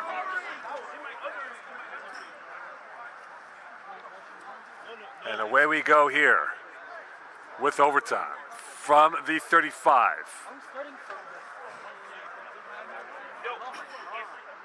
Baudouin, the quarterback. He's had a great game along with Peterkin, and now wants to get that win. The first one of the season, the first one over Champlain. Baudouin going to the left. That is caught, and that is going to be caught by 81 and Blanchette. As they were very lucky, that could have gone for even more than what it was. Yeah, definitely a good catch there by Blanchette. So he was trying to do what happened in the first quarter of the game, right? Make that little catch, do a little spin move, shake free as a defender, and get some yak yards. So good tackle right there by the defender from number 12 for Champlain, making the tackle. Second down coming up here for, or first down, I beg your pardon, for Drummondville. It went for 11 yards. Baudouin. Okalonga stopped by Marchanis for maybe 1 or 2 yards. Yeah, good tackle right there by Marchanis, one of the leaders, one of the impact players on that defense right there, shutting down the hole right away. Just feeling now the tension starting to pick up here, the jeopardy, the twitch in this game. 2nd and 9 from the 24 for Drummondville. Rain has stopped, and that might benefit the kicking game if it ends up being field goals. That wins it. Tight end to the left for the formation for Drummondville. 2-by-2 receiver formation as well. Baudouin up in the air. And that is incomplete, intended for Blanchette. And coming up big at the end of the play. That's number 12. 12. And that will be a 3rd and 9 for Drummondville. Yeah, we prioritize our notes. We're on the skyjack right now, so our notes obviously with the rain. Has drowned in the water. Yeah. 3rd and 9 for Drummondville. Play action, throws to the right. Plenty of time. Looking, open, incomplete. Blanchard came up with the critical deflection. I think it's and now 19, my apologies. A chance here. What are they going to do? They're going to go for it. It looks like it's. Or they take the field goal. It looks like this, they're trotting the field goal unit onto the field here. So this is a great stand right here defensively by Champlain. And I want to give credit to number 1, Elliot Levasseur. The quarterback rolled out. He thought for a second, maybe I should chase after the quarterback. He said, no, I'm going to get back in coverage in case there's someone rolling up behind me. And so basically he got, in a way, that pass. And then we saw, obviously, the quarterback had to throw the ball over his head and try and get it to the receiver. But we saw the defensive back make a nice play to bat down the ball. So good field awareness, good recognition right there by Levasseur. And his teammate obviously coming over to make the pass deflection. This is the first field goal of the game here. Blanchette, dead center, the hold. The kick is up and good. So a 3-point lead for Drummondville, 45-42. Good job with the holder. That snap was low, and we've seen multiple times, right, on special teams. The long snapper has not been effective here for Drummondville all game long. He's had 3 bad snaps, and there was another one right there, but a good job by the holder to get that ball. It wasn't on the turf that time, but it was about maybe a couple of centimeters off of it. So good job by him of getting the ball and setting it up for the field goal kicker to make that kick. So a touchdown wins it for the Cavaliers. A field goal gives them round 2 in the shootout. And for the Cavaliers, Yeah, that was Blanchard there getting that pass deflection there on a big third down for Champlain. So good job by him and Lavassa working in tandem. the power play, Field goal. the power play is to the left of the formation for the Cavaliers. Peterkin slipping, and that will be the easiest sack given to Boutin, and that will be a second and long here coming up for the Cavaliers. Not the start that they wanted on the first play of overtime. Yeah, definitely not the start that they wanted right there. Peterkin looked like he was trying to climb the pocket. They wanted to go back, to drop back. He just slipped right there. What he needs to do is he needs to drop back and set his feet. He can't get happy feet in the pocket. Well, he had some quicksand under his feet that resulted in a 5-yard loss. So this helps Drummondville to put it second and long for the Cavaliers. Peterkin, middle, Gregoire will get about half those yards back and make it a third and about 8 yards or so, give or take. And you have to worry now, Brent, if this might be 2-down territory for the Cavaliers, if they're confident enough for a field goal attempt, if it's still hovering around the 30-yard range. So it's 3rd and 5 right now, right? So, I mean, it's a lot better than 3rd and 8. So, I mean, you could do a lot of things. I mean, yeah, the field goal is an option, but I mean, obviously you want to try and pick up the first down right here. And again, on 3rd down, I mean, listen, they might even go for it on 4th, right? So you can definitely, ideally want to try and pick up the first down here, but even if you don't, at least if you could pick up 3 to 4 yards on this play. Blitz, Peterkin sees it, throwing, intercepted. Game, set, match. This game is a wrap. And Drummondville will get the first win of the season and their first win over the Cavaliers in their school history. What an ending to the game. Delight for Drummondville, despair for the Cavaliers on this Saturday night. Yeah, and that's a timing road right there. That's just Peterkin has to. He needs he has to read that better, right? I mean, he threw the ball, he waited too long, and that's a timing road. You have to hit it when it's there. He had I believe it was Gordon, the running back. He was open. He did a swing pass. There was no one around him. He would have picked up more than enough for the first down. But Peterkin had left him to go to his first read right there, and that's Tom Crispell. We mentioned his name a lot here this afternoon, and he jumped out route right there, jumped right in front of the receiver, and ran that back to the house for 6 and for the game. And that will be a sweet bus ride back home to Drummondville, and for the Cavaliers, they'll have a week to figure things out with Lanaudière, a team they've not beaten at home in many years, coming to town next Sunday. Yeah, it's going to be a big matchup, obviously. I mean, listen, this is not the way Champlain wanted to start the season. They want to get the 42 points. I'm sure they're happy about that, but obviously they wanted their defense to not give up the 51 points that they gave. So, I mean, it's a new season, right? So, obviously, Drummondville showing now they're not the doormat that they once were. I said that earlier in the game, and that's clearly the case, is they got the huge upset win.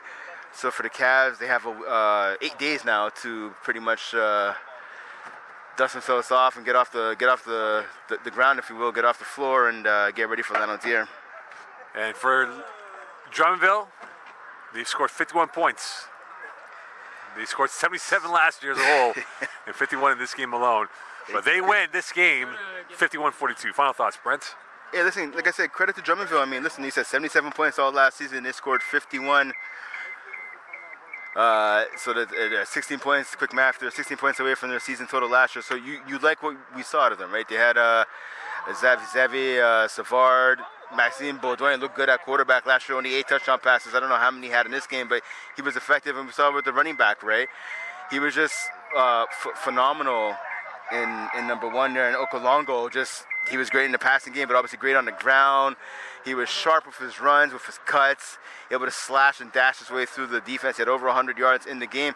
So again, this is a team offensively that has struggled, and Drummondville, their recruiting has paid off, and the work they've done this offseason has paid off. So they're going to be a team to be reckoned with here in the Southwest Division. And for Champlain, again, they have some time to lick their wounds, and they're going to have to come out with a better effort and a full 60 minutes next week against Lanaudière. No question about that. We'll find out next Sunday. Lanaudière here, 1 o'clock kickoff. We'll have that here on Cavaliers TV. On behalf of Brent Bach and Mo Khan, a massive win for Drummondville. And now for the Cavaliers, they have time to think about this loss and gear up for Deer next Sunday. We'll speak to you soon. Bye for now.